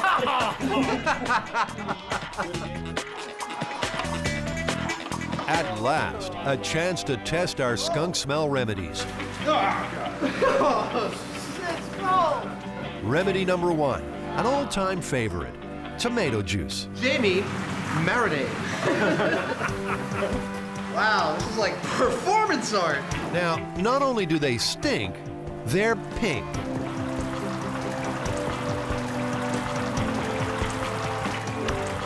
For everybody out there that thinks we have a great job, think again. Mythbuster builder Scotty has volunteered to be the nose that knows. You smell like a Bloody Mary. Woo! No, that's not skunk. You know, I can't really tell for sure. I mean, Scotty didn't smell anything on us, and we got sprayed, so, you know, it seems like it must have done something. Yeah. The problem is, for this experiment to work, Adam and Jamie have to be re-skunked after each test. But this little critter isn't giving up any more juice. Maybe the sight of Adam and Jamie in their underwear sent it into shock. Oh, the cage never seemed so good. So it's goodbye to Regan and his skunk, and hello, Plan B. It's so hard to get the skunk to spray. I mean, we feel relatively fine now, but the bathroom where we had the skunk, it reeks. So I think we ought to finish the test in here, use some of our substances in here, and see what we can clean up. Beer. Will beer de-skunk, or will it be debunked? What are you doing? You're spraying it all over the floor. That's going to help. You start at the top and you work down. It's hard being Jamie sometimes. Humans are very sensitive to thiols, the chemicals in skunk spray. We can detect them in minute quantities, parts per billion. In fact, a sulfur thiol is added to odorless natural gas, just so we can detect leaks. It smells like the men's room in a dive bar. Yeah, but like a dive bar frequented by skunks? Got that skunky beer smell. It's skunky though still? It's slightly skunky. The beer hasn't helped. The beer covers it up a little bit.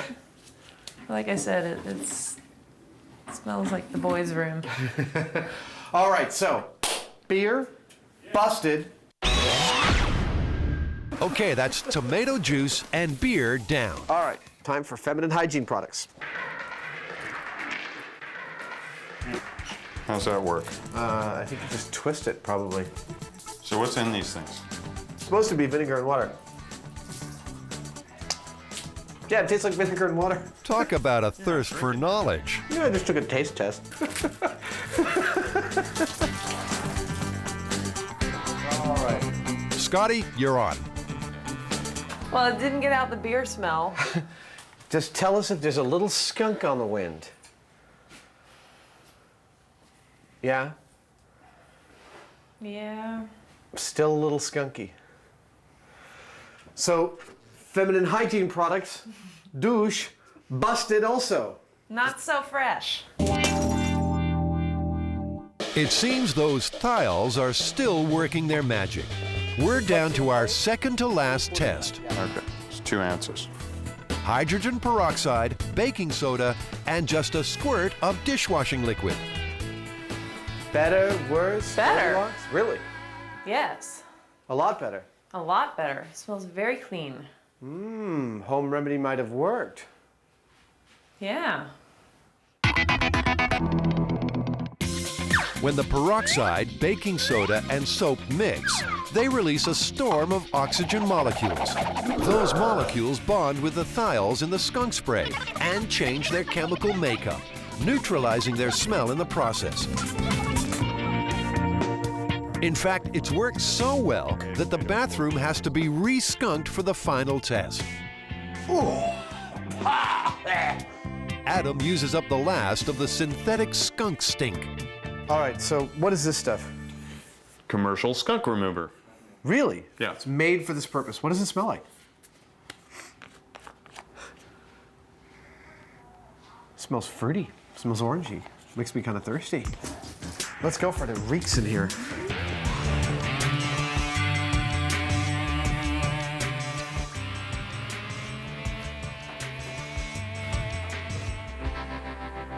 It's pretty good. Slight bit of skunk. How did it compare to the home remedy of the last test? I think the home remedy worked better. The home remedy worked better than the commercial skunk remover. I think so. I think we've created another myth though here, Jamie. That skunks won't spray MythBusters? Exactly. I'm ready to walk through the woods with impunity now. Skunks, look out!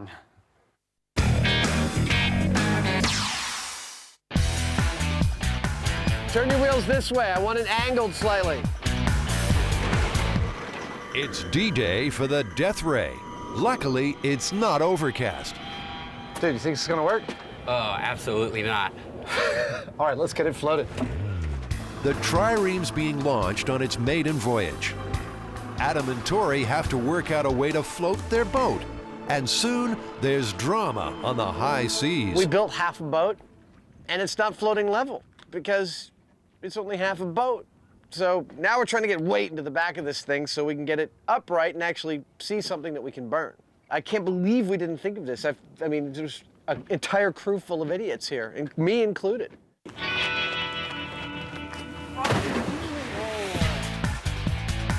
At the same time, Adam's death ray has arrived in sections, ready for assembly. These screws that I'm putting in are actually the aiming screws for all 300 of our mirrors. And once we get them in, we have a formula for what their position is, in or out, depending on the row and their position on the mirror. And then we'll get some fire.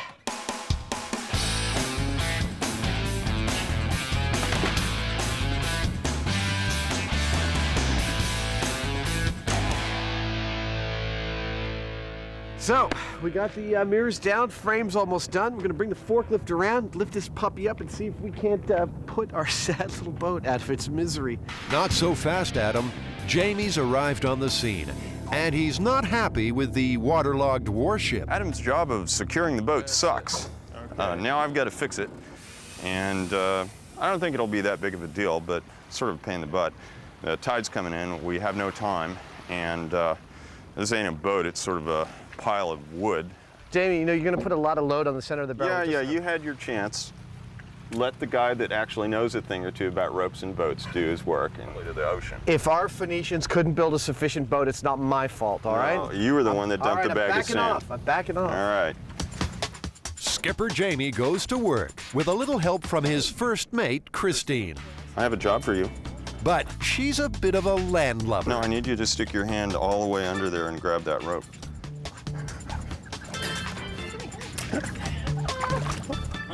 Wait. Oh!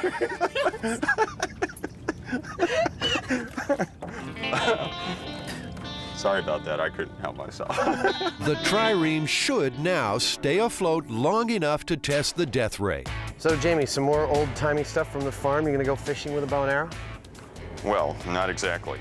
The myth says that Archimedes focused the mirror to hit the boat, a bow shot away from the walls of Syracuse. Realistically, Jamie, we've made this entire thing, and all the math is to aim about 60 feet away, so if you can, just try and not shoot much farther than 60 feet, okay? All right. All right, let's see what it does. Okay.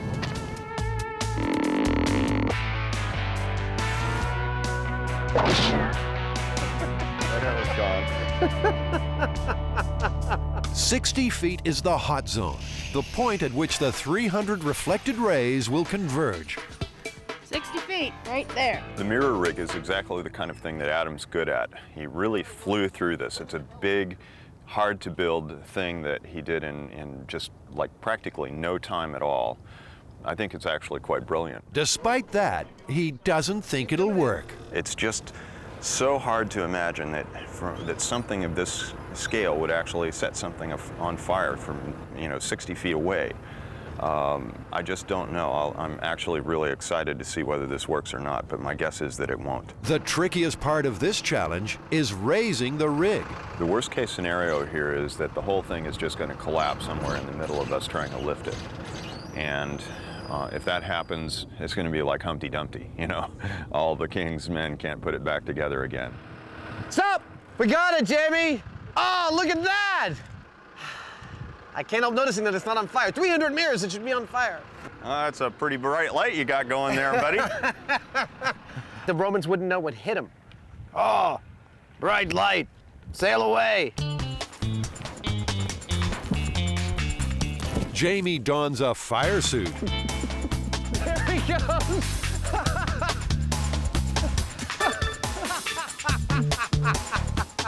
And bravely wades in to take a temperature reading. What's the temperature, Jamie? It's about 150. 150? Give it a minute. 200 degrees.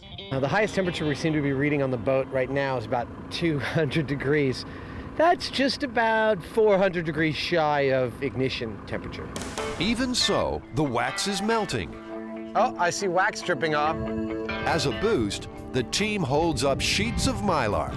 The added rays bump up the temperature almost 100 degrees. It's 280 degrees. 284, 287. The tar begins to smolder, but still no flames. Something else is clear.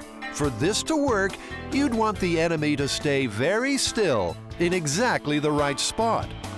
Our death ray doesn't seem to be working. I'm standing right in it, and I'm not dead yet. Despite Adam's best efforts, the beams just aren't concentrated enough. Instead of meeting at a single point, the 300 rays are scattered across the entire structure. The sun's energy is diffused. I don't think we're gonna get anything better than this. I mean, even if we moved the whole mirror, which I'm not sure it would survive, and get into the sun, we're not gonna get instant ignition on this. I think we should call it quits and go for the flaming arrows. Oh well, nice try, Adam.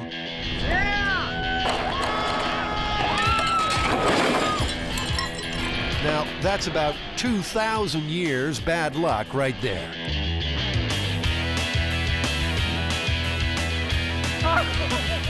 Not sure you'd want these guys defending against the invading hordes.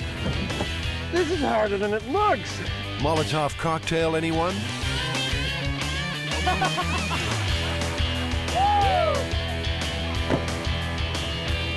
The waterlogged trireme just won't burn. Not even gasoline can provide that elusive spark.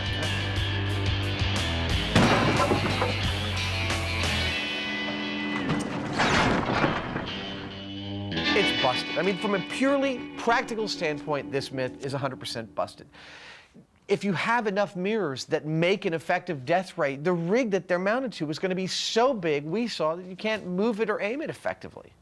Yeah, Archimedes was a really smart guy, and like a lot of us, he knew that sometimes the simplest solutions are the best ones. This is not a simple solution. No, I mean, you could only use it at a certain time of day when it's most effective. It's difficult to aim. What, are you going to ask your enemy to please show up around noon? Or what if it's raining? If I was a Roman, I'd want to show up on a rainy day.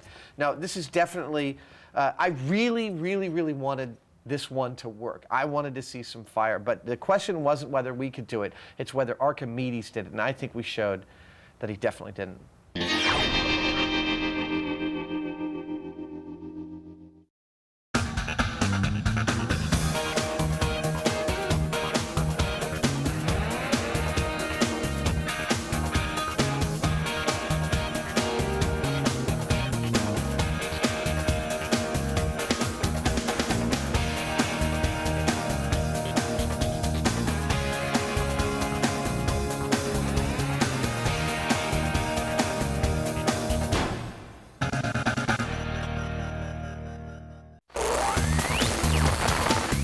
On this episode of MythBusters, I'm gonna teach you a lesson. Buster takes the hot seat in the Mojave Desert for the myth of the Ming Dynasty astronaut. Oh, this is gonna be a good day. Adam and Jamie play mad scientist in the quest for free energy. There ought to be a law against that. And will Adam's stunt double lose its head at the hands of the killer fan? Oh, that is horrifying. Who are the Mythbusters? Am I missing an eyebrow? Adam Savage. I reject your reality and substitute my own. And Jamie Heineman. Quack, damn you. I wouldn't say Jamie's an evil genius. Between them, more than 30 years special effects experience. When will the fun ever stop? They don't just tell the myths, they put them to the test.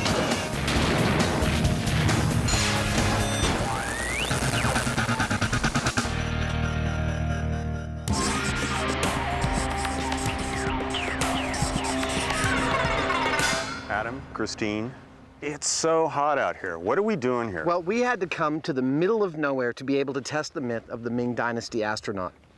The story goes that a 15th century Chinese astrologer decided to see if he could launch himself into space.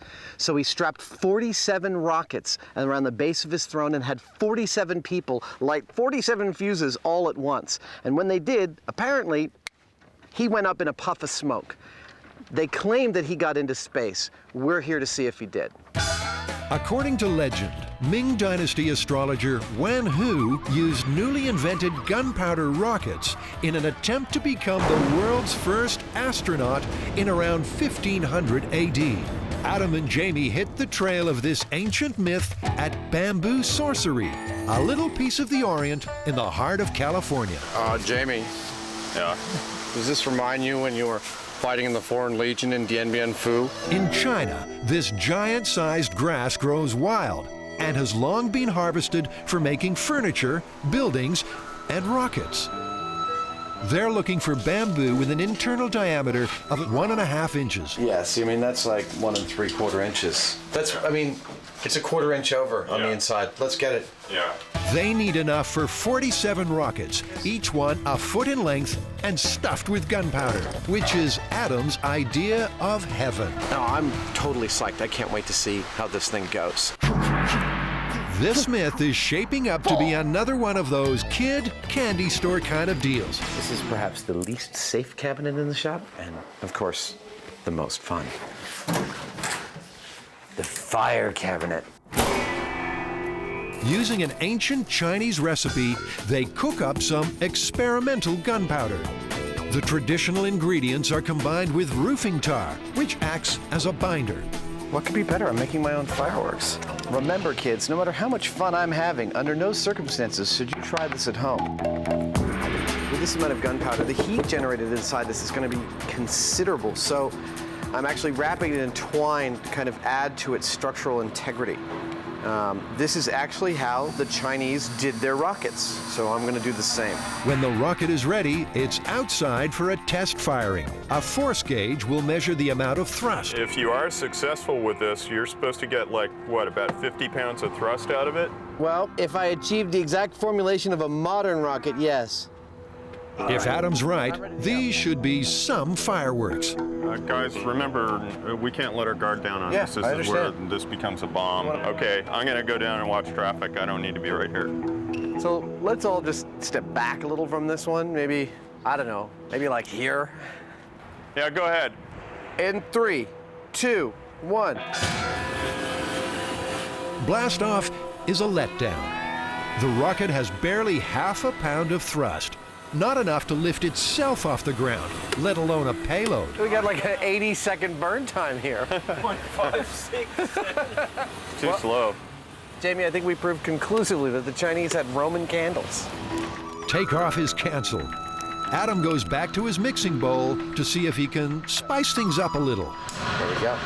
I'm trying to come up with a more energetic mixture of gunpowder to make a good ye olde Chinese rocket. There's no change in the ingredients with these mixtures. It's only the ratios of the ingredients, the saltpeter, the charcoal, and the sulfur. I'm having too much fun. Adam selects his most potent mixtures and heads back to the test pad. In this line of questioning, the only way to know without being educated is just to keep on trying different formulations. And at a certain point, we have to stop and just, blow up. 3, 2, 1. Kind of a boom there. It just blew the plug out, I think. I guess it was a little too aggressive. Apparently. 0.29 pounds. Okay, here we go. So we still haven't come up with a rocket engine that could lift itself. Not yet. That's pretty good. 3, 2, 1, go. Looking good. 0.77. Well, that's the best burn yet. I think we need to get some professional help. And then I think we need some rocket experts. They've had help from rocket experts before. In the first ever episode of MythBusters, the Friends of Amateur Rocketry helped Adam and Jamie soup up a Chevy, and then some. Now, the MythBusters are set to call in the Rocketeers once more for the myth of the Ming Dynasty astronaut. But first, a bit of carpentry. I'm making the legs for my Ming Dynasty chair. It's got to look like an emperor's throne circa 15th century China. It's just the kind of project I like to sink my teeth into that's kind of like relaxing respite from all the science. Determined to get someone airborne somehow, Adam's making not one rocket chair, but two.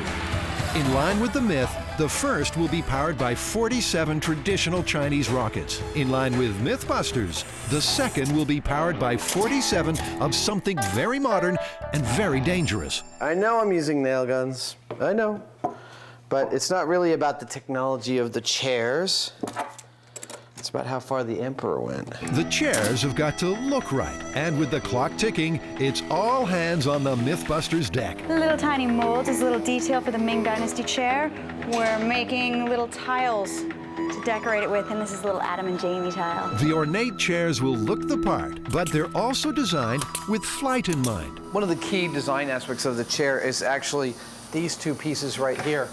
The reason I did it in 2 levels, I found a chair just like that, and it works perfectly for us because I can strap the rocket in here, and that rocket will be slightly cantilevered out so that all around the chair the rockets are pointing slightly out, which hopefully will provide a little more stability as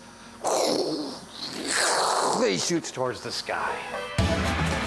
Then it's pink undercoat, red overcoat, and a final touch of gold to render the chairs fit for an astronaut. Oh, Adam, perfect.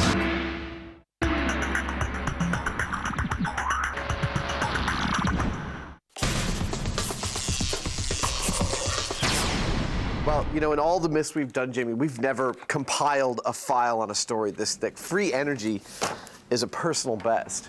Yeah, it gives me a headache just looking at it. I mean, I don't see any way that we can test all of these claims. Everything from harnessing the power of the orgone to testing the efficacy of juvenile water. Free energy has long been a favorite of mad scientists. What a good scene, isn't it? One man crazy, 3 very sane spectators. The movie version usually involves a dastardly scheme which turns upon the crazed inventor's ability to suck hair-raising quantities of energy from the environment, free, gratis, and for nothing. It's alive. Oh, it's alive. It's alive. It's alive. It's alive. But can Adam and Jamie find a way to cut their power bill? Our very own mad scientists have downloaded plans for free energy devices from the internet and are going to test them out with the help of Dr. Geo Homsey of MIT.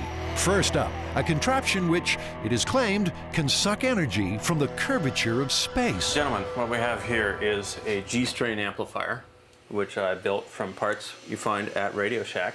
G-strain, as opposed to F-strain? The G-strain amplifier looks suspiciously like what we on planet Earth call a ring oscillator, something you might find in a flashing bicycle light. In this experiment, a lithium battery is hooked up to a motor. An identical battery is hooked up to a motor and a so-called G-strain amplifier. According to the plans, the second motor will keep running longer by drawing on the cosmic energy of the universe. Use the force, guys. Myth-turned Christine is roped in to keep her eye on the experiment. Okay, is there any paint you want me to watch dry as well? No, just watch carefully, and then the minute that it stops, let us know and hit the timer, okay? Okay. All right. So now we wait in the name of science. Well, we're up to 40 minutes, and I'm still not asleep. It's still going. Then, in an intriguing development, one motor slows down. Could free energy be keeping the other going? No dice. It's the free energy motor that's on the wane. That means that this is not free energy, it's using energy. Yep. Far from recharging the battery, the G-strain amplifier is draining it. The experiment is left to run all day, just in case cosmic energy makes a late appearance. Don't hold your breath. Okay, so it's been a day. Have we managed to suck power from the curvature of space? Well, I see one motor going and one motor not going. And guess what? The motor that's not going is the free energy device. So could we, from here on in perpetuity, stop referring to this as a G-strain amplifier and call it a ring oscillator? Ring oscillator? I'd be happy to do that. So this one, busted, we can put it to bed, and now Busted. let's send our lawyers after the guys who charge us $25 for this little diagram.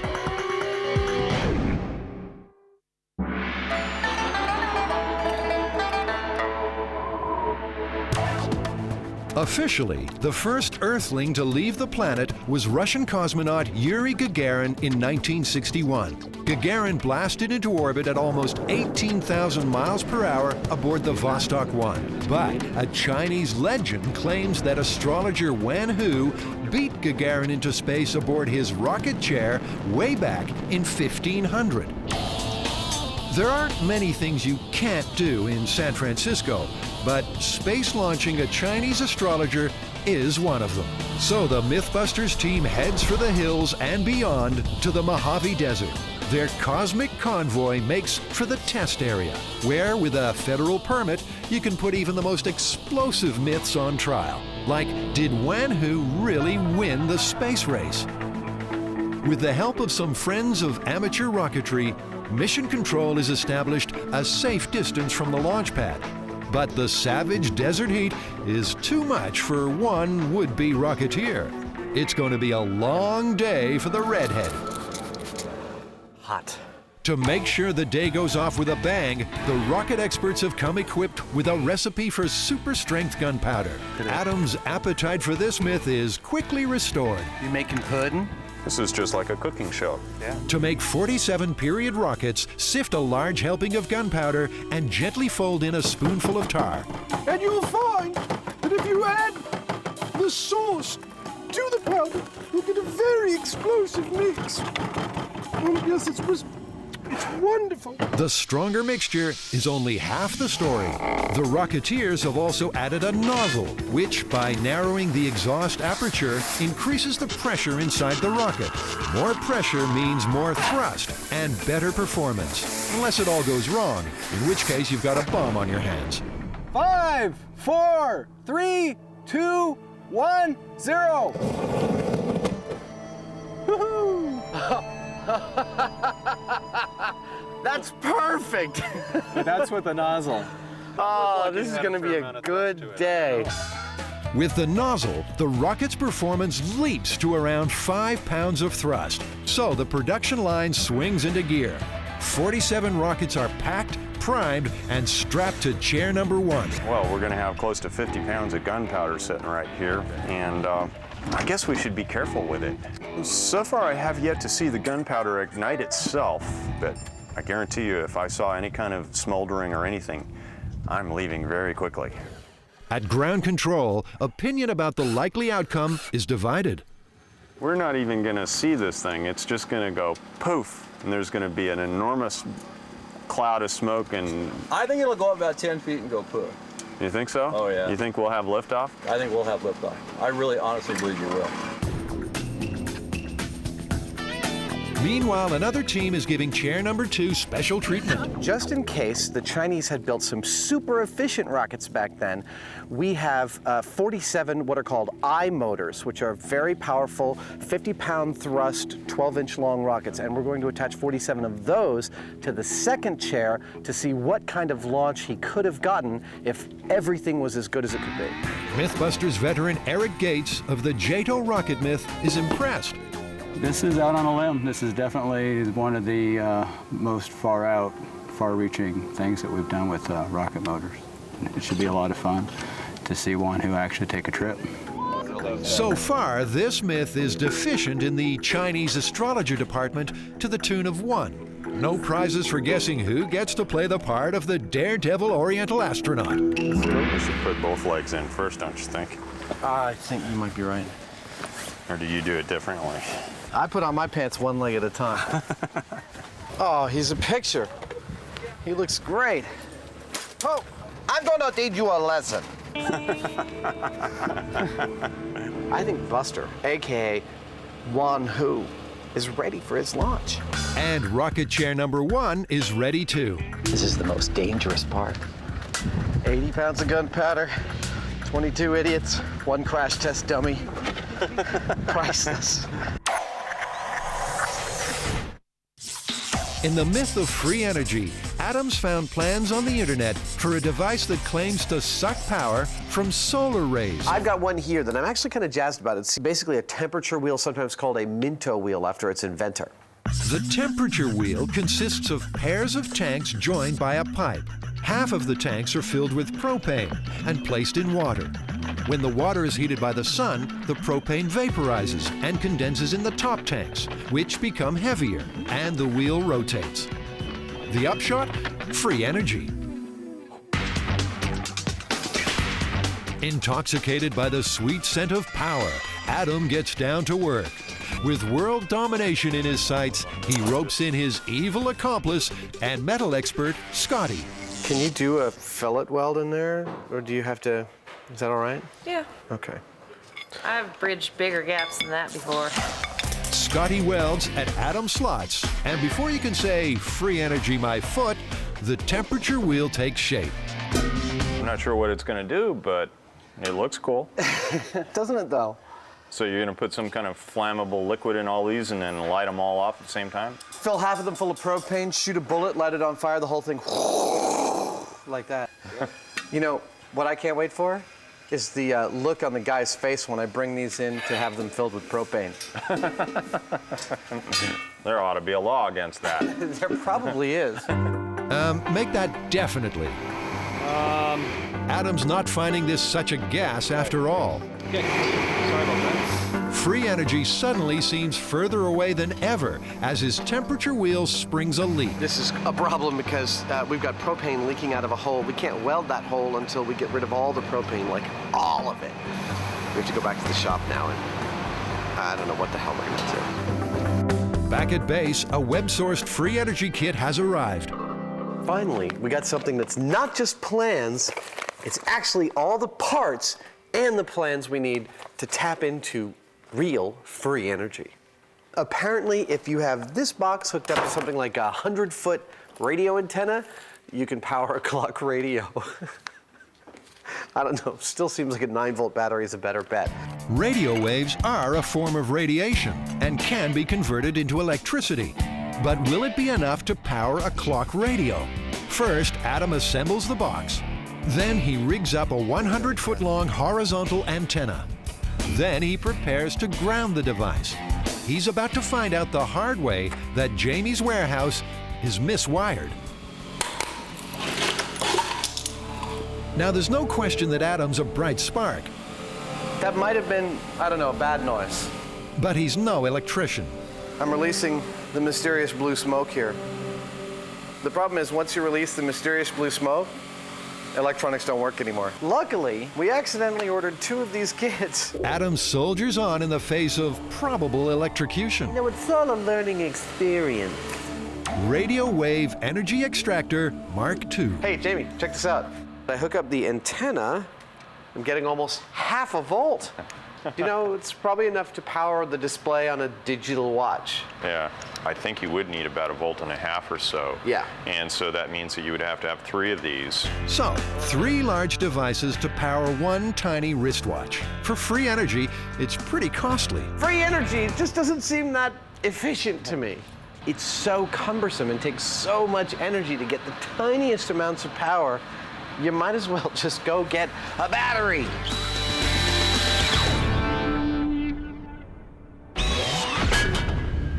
In the myth of the Ming Dynasty astronaut, 0 hour is approaching. When Wan Hu took the hot seat in 1500 AD, he had 47 assistants on hand to light the 47 fuses, which is where Adam and Jamie part company with tradition. Guys, you're gonna hook up the wires, we're gonna clear the hell out. Let's everyone go that way. The launch pad is cleared, and everyone retires to the bunker, from where the ignition switch can be thrown in relative safety. This may be the moment where Wan Hu began to have second thoughts. It's kind of beautiful out here in an eerie way. It's like so serene and calm.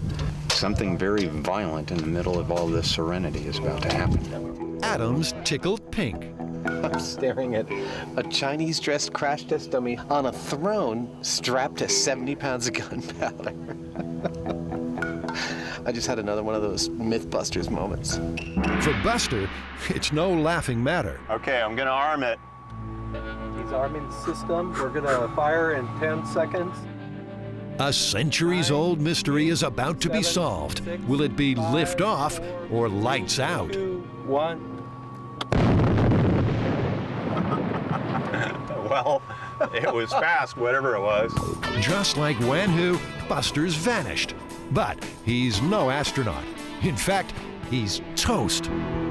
Get the dummy before he goes. His ass is on fire! And here I thought the elevator of death was the most damage he'd ever withstand. He is burnt to a crisp. Buster's screwed. I think there's hardly a single patch of skin left on his body that is uncharred. And, you know, frankly, I don't think this is something that we can really fix. This time we're going to have to, like, start over from scratch with Buster. We might get some of his bones or something, but Buster is gone as we know him. Buster, AKA Chinese astrologer, was completely obliterated. I mean, the amount of heat was just unfathomable. A moment's silence for Wan Hu. The heat from the rockets caused multiple failure and a wipeout instead of a blast-off. What we've just replicated is pretty identical to the eyewitness reports. 47 packed rockets, black powder, and Buster was taken to another world in a puff of smoke. As soon as Buster cools down enough and his flesh is no longer molten, we're going to put on this new Chinese suit on him, get out throne number 2, which has 47 brand new rockets strapped to it, and we're going to see what kind of lift Buster might have gotten in the best of all possible circumstances. 47 modern rockets should give almost 2,500 pounds of thrust. Buster weighs in at 180 pounds. This time, gravity's got a fight on its hands. We have a fair suspicion that this chair is actually going to go somewhere. And so lest Buster just fall out in the first couple of feet, I thought we should probably anchor him a little better than we did the last time. Looks like Buster's ready for the second shot. Okay, everybody, you're going to hear a countdown, and when the countdown goes, these rocket motors are going to burn for 4.5 seconds. So be aware that this thing is going to be going crazy. Just look out and stay away. This is it, Buster. You're on your own. 5, 4, 3, 2, 1, go.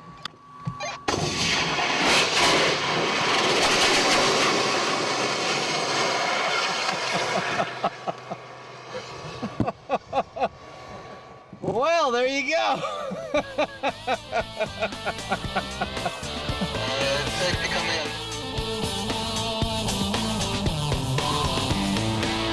Well, he definitely got off the ground.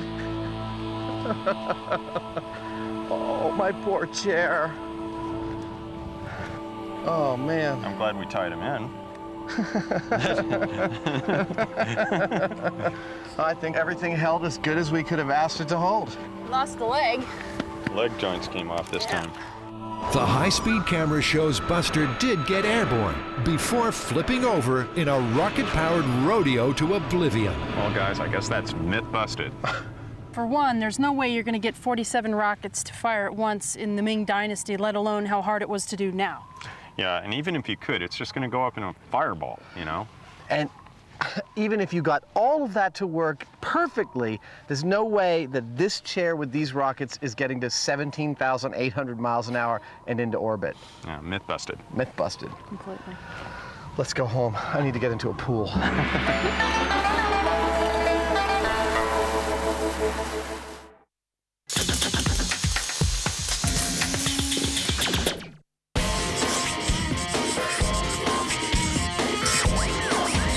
What do you got there, Adam? I have got the part of a really fun myth to test. It's actually a total classic.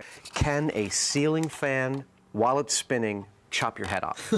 Nice. Yeah, and the myth is actually told in usually a couple of different versions. In one, husband and wife are getting frisky and he's all dressed up in a costume and he comes to leap towards her and he jumps a little too high and gets beheaded. And in another one, kids are like jumping up and down on a bed, and again, one of them jumps too high. So, 2 myths, 2 rigs. The myth of the jumping kid calls for a rig to raise a head into the fan from below. For the myth of the lover's leap, they'll need a rig to carry a head into the ceiling fan at neck level. Which begs another question. Wait, before you say raise a head, where are we gonna get a head? Well, we're going to have to duplicate one. And we've often done it with ballistics gelatin, but in this case, we might have to actually put, I mean, it may be gross, but like a real spine in there. Obviously, we won't be able to get a human spine, but what I was thinking was something like a pig's spine. While Tori tracks down a dead pig, the girls go shopping. Scotty, what do you think they sell here? I think this might be the place. Think we could find some fans here? If there is such a thing as a fan of death, it's bound to be at the imaginatively named House of Fans. So can you show us what the most common ceiling fan you'd have that most people would have in their house? I sure can. One of the most common ones is this one here with the lights at the bottom. It's your standard 52-inch blade fan. It's got wood blades on it. This fan fits the bill for the basic myth, but the girls want something more dangerous. Leave it to the MythBusters. Don't try this one at home. If you wanted to get as close as you could to chopping somebody's head off, well, if I was, what would you recommend? You are the fan expert. Okay. Bring it on. If I was so inclined to do that to somebody, I would maybe think of an industrial style fan, something that's going to maybe move a little bit faster, blades are a little bit stronger. Brian boasts one particularly head-turning industrial fan, complete with powerful motor and metal blades. It's love at first sight for these chopaholics. That one looks really dangerous. I think that one's scary, and we can make it even scarier. It has metal blades. Oh boy, what we can do with this. Back at base, the hunter returns. All right, let's see it. I hope you guys are hungry, because I got 150 pounds of pork. Are you serious? You guys are gonna love this. Oh boy. Vegetarian Carrie didn't have the backbone for this shopping trip. Vegetarian, Thank you for not making me go. You wanted to use pig. It was pretty bad. Whoa. Whoa. Oh, yeah. Look, this is gonna be perfect. See, it's still got all its meat, so it'll be as close to a real human neck as we could get. Yeah, I thought you guys were going to get like just a science class regular spine that just looks like a model. I didn't think we were getting anything with carnage attached. Go get some barbecue sauce. I can't believe they got a spine with the meat on it. This is disgusting. Carrie's found herself in a vegetarian nightmare. Carnivorous Tori gets down to the job of making a home for the pig spine. In keeping with MythBusters tradition, it'll be Adam's head on the chopping block.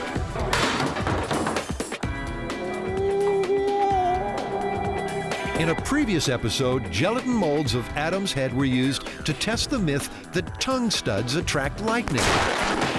The guys discovered that you're only sure to light up if you're sporting a piercing the size of a doorknob. For the myth of the killer ceiling fan, the dummy's head will have to be as close to the real thing as possible. It's a gruesome prospect. I'm gonna cut this to make it fit in our mold. Are you gonna do that now? Yeah, do you wanna? Yeah. I'm leaving the room. I'm leaving the room. Pig's spine will stiffen up the neck, but how about the head? In the myth of the jumping kid, there's no guarantee that the neck will reach the fan at all. Now what about skull? Because I'm thinking if you're raising up and you're jumping, you're gonna have to jump so fast to get your neck up to that level that I would think it'd be more likely to get scalped. Absolutely, and so probably some human cranium. We've done this before when we did penny cranium? drop. We have human cranium? I have the human cranium in storage, yeah. You would.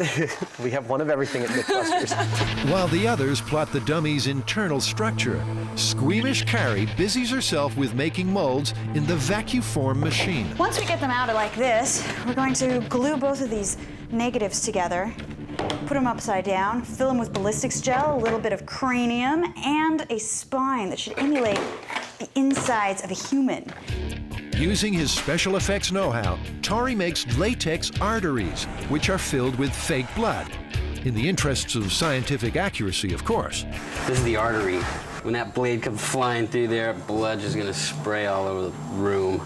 Kind of reminds me of Alien, when the thing pops out of the guy's stomach and shoots across the table. It's alive! This is so bizarre. This is so bizarre. Carrie's nightmare deepens as the ghoulish head takes shape. Next step, skin. A coating of latex is painted on the insides of the molds. In goes the cranium. The molds are then filled with ballistics gel, used by forensic experts to replicate flesh and tissue. And finally, Carrie's favorite, arteries and spine. That is one of the grossest things I think I have ever witnessed. Oh my God, that actually worked out pretty good, didn't it? Yes, it did. Yes, it did. The heads are left to set in ice, and the build team return to the problem of the rigs that will deliver them into the fans. Never one to shun a shortcut, Tori makes a beeline for Jamie. So what I need is some kind of hydraulic lifter. You know what I've got is a thing that we built for a commercial some time ago, and it was made to lift a little kid up into frame on camera. That'll be perfect. It's like 50, 60 pounds, I believe we had sitting on it. That's perfect, because I mean, the myth is that somebody jumped, on a bed and jumped into the ceiling fan. Jamie's scissor jack saves Tori a load of time and effort. Meanwhile, Scotty and Carrie scout out a test chamber. Scotty manufactures the rig for the myth of the lover's leap. A track and dolly to carry the head neck first into the blades. First up on the MythBusters chopping block, I'm gonna feed you the wires first. Okay. Will be the common household ceiling fan. Okay. Once it's in place, Tori checks that the scissor jack is positioned at the correct level. This lift is about 1.5 feet. So that'll give us enough lift to get it safely into the, or unsafely, into the fan. Adam swings by death row to lighten the mood. I feel like I'm in Laugh-In here. Bye, guys. That's See you guys later. All right, man. Thanks for helping us. Finally, bulletproof plastic is fitted to protect the team while they observe the experiments from outside the test chamber.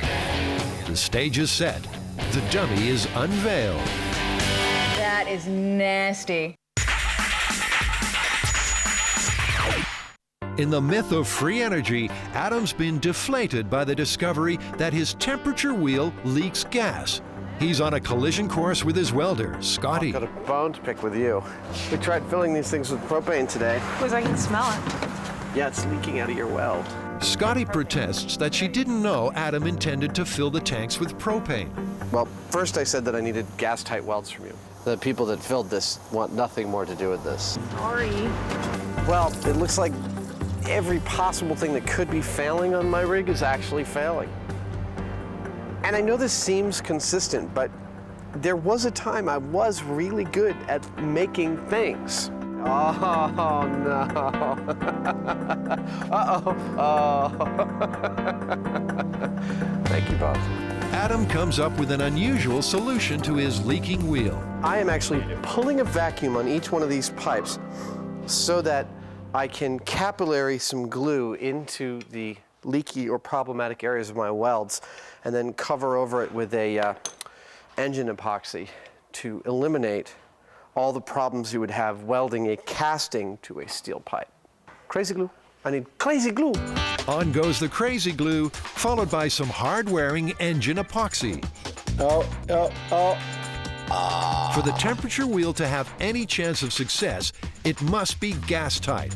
Adam leaves the epoxy to set and turns his power-crazed mind to the next free energy device.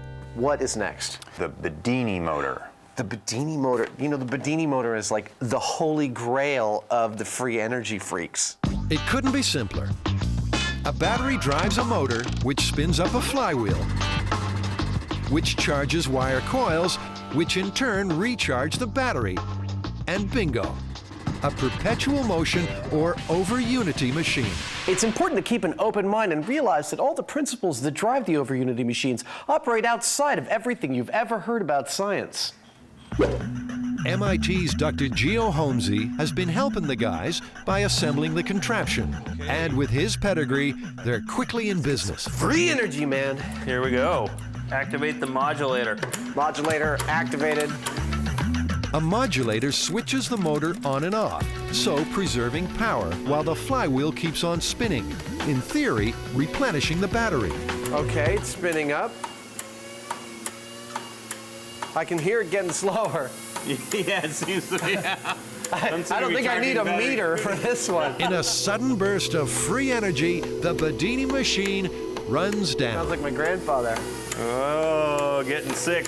It's draining more from the battery on each cycle than it's putting back in when it recharges. That's the one big problem with perpetual motion machines. They're not perpetual. Over unity, huh? That's an efficiency of over 100%. Kind of makes you feel all warm and fuzzy inside, don't it? If you mean it makes me feel like I feel about the Easter Bunny or Santa Claus, yeah, that kind of warm and fuzzy, because it's a fantasy! The fortunes of free energy are now riding on the re-glued temperature wheel. If it comes unstuck, Adam's dreams of glory bite the dust. But nothing is leaking today. Everything is good.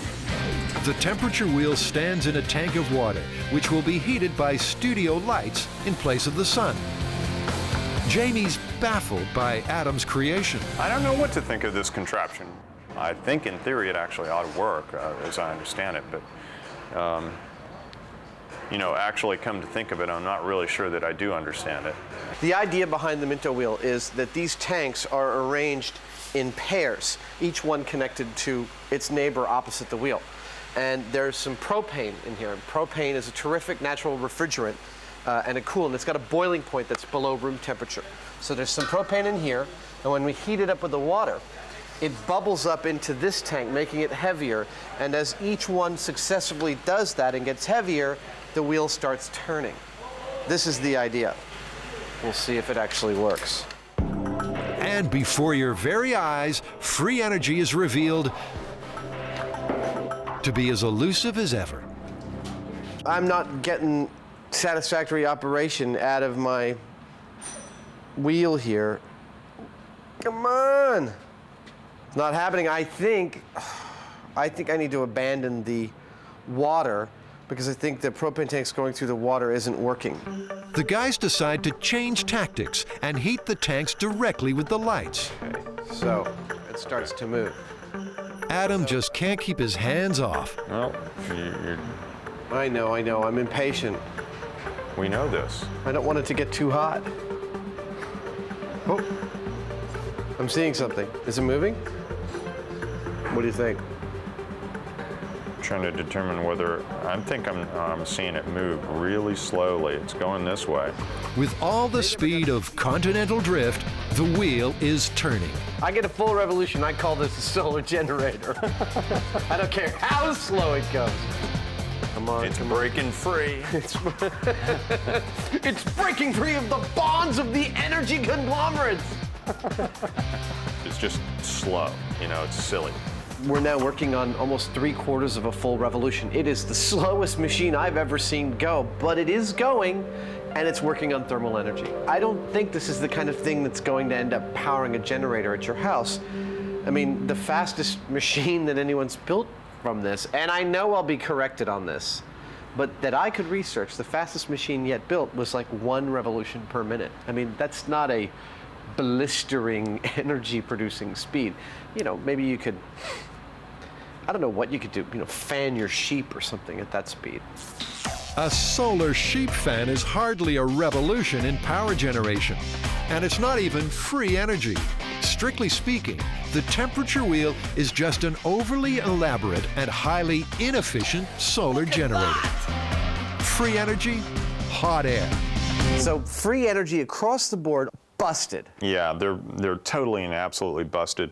You know, it just frustrates the heck out of me going through these plans. They're so confusing. They're so difficult to actually follow because they're mixing actual science with a lot of crap. Nonetheless, we were able to do it with a reasonable number of tests, and I'd say it's busted, busted, busted, and I don't want to get an email about it.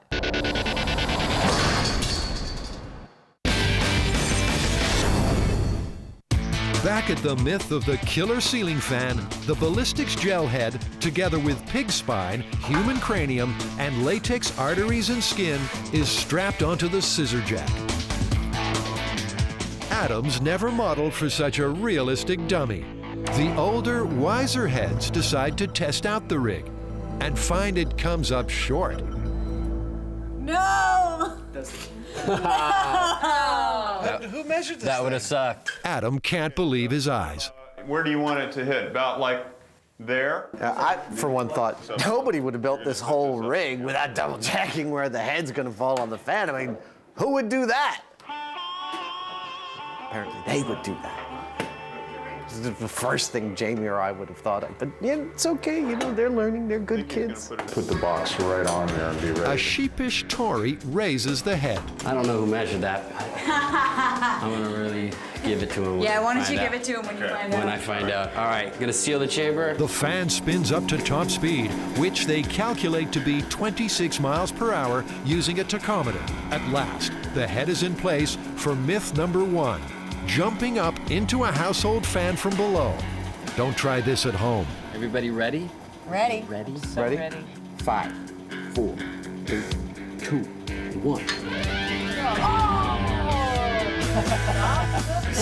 The head is rocked, but it doesn't roll. It really didn't have much of an impact. It didn't cut through the ballistics gel, didn't crack the skull open. That actually surprises me because this stuff is not quite as tough as muscle, but it certainly held together for this.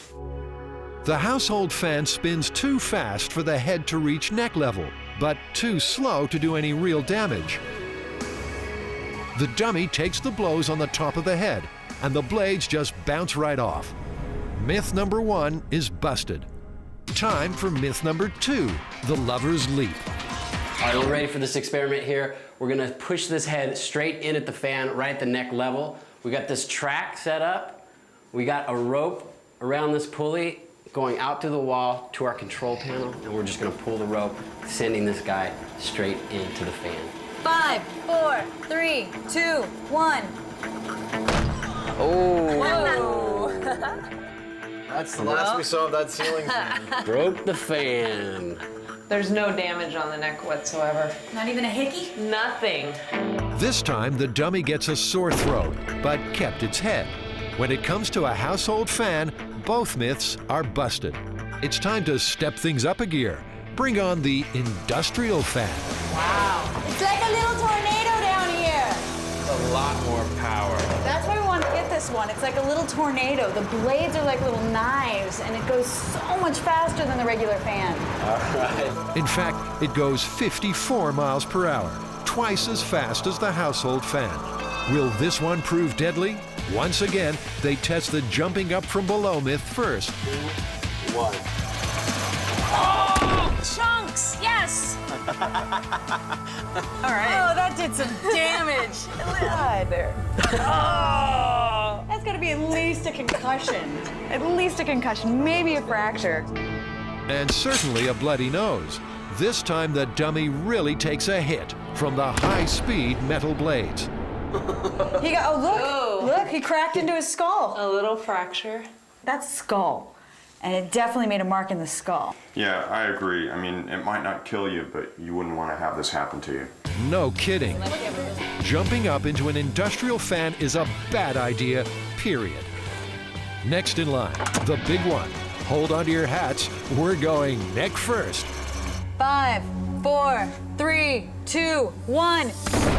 Oh, jugular! Oh. We splattered the walls with blood. All right, I want to see the high speed. Oh, that was some good horror movie stuff. The team's special effects expertise is paying dividends. Oh, look at that! Look at that! Oh. Crack! You don't really want to see this one, do you? Look at the blood flying. Oh my God! Really? So brutal. It not only sliced his artery, it went in for a second round and just chopped the extra. I'll go on. The fan actually sliced through his neck, through the jugular, and even into the vertebrae. I mean, that says deadly to me. Deadly, but not decapitation. Myth still busted. So this is the most powerful fan you can buy. And obviously it wasn't enough power, so now we have to create our own fan. And I think we're gonna start with a lawnmower. This dummy's head is coming off. The plan is to suspend a lawnmower engine from the ceiling, attach large, razor-sharp blades, and let it rip. Scotty fashions the blades from sheet metal, and there's no room for error. So right now I'm using the edge finder and the digital readout to find the exact center of our blades, which is very important because if we don't get this thing centered, it's very likely that it will blow apart and go sending blades flying into the wall, possibly through the wall where we're standing. While Scotty finds dead center, Tori rigs up the housing for the lawnmower engine. Scotty adds the final deadly touch. This should be a real close shave. Oh yes, nice and sharp. I think his head's gonna fly right off. The homemade blades are attached. Oh, that looks so good. Then a finishing touch from a team player. So I'm gonna make the ultimate sacrifice here. As long as you're gonna do it with me, let's make sure everyone knows who it is. There we go. All right. You'll have to tell me how it turns out because I can't see a damn thing. Judging by the Coke bottles on this thing, he can't see a thing either. Tori starts up the fan. With the heavy blades, it takes some turning over. It's getting faster. It looks pretty deadly. It does, and pretty balanced. Nice work. You guys ready? And 3, 2, 1. Oh my God! Oh my God! Look at it! Look at it! Oh, that is horrifying. Brace yourselves for a slice of slow-mo. Oh, dude, it's just going right through. Wow. What happened? It's a horror show in there. Oh, and now it's just carving it up. Look, glasses hovering in midair. Wait, here they come, here they come. I hope you didn't even add an extra pair. Oh, that is so great. This head is dead, but the spine is still intact. It didn't decapitate him, but it's definitely a deadly blow. Scotty and Tori, this one goes into the MythBusters Hall of Fame. I mean, this is perhaps one of the most upsettingly lethal things you guys have ever built. But still no head. I can't believe how hard it is to chop a head off. It is apparently very difficult to chop a head off. This injury that this thing inflicted was definitely lethal, but it still didn't behead our dummy. I mean, I think that's busted. That is busted. Unfortunately.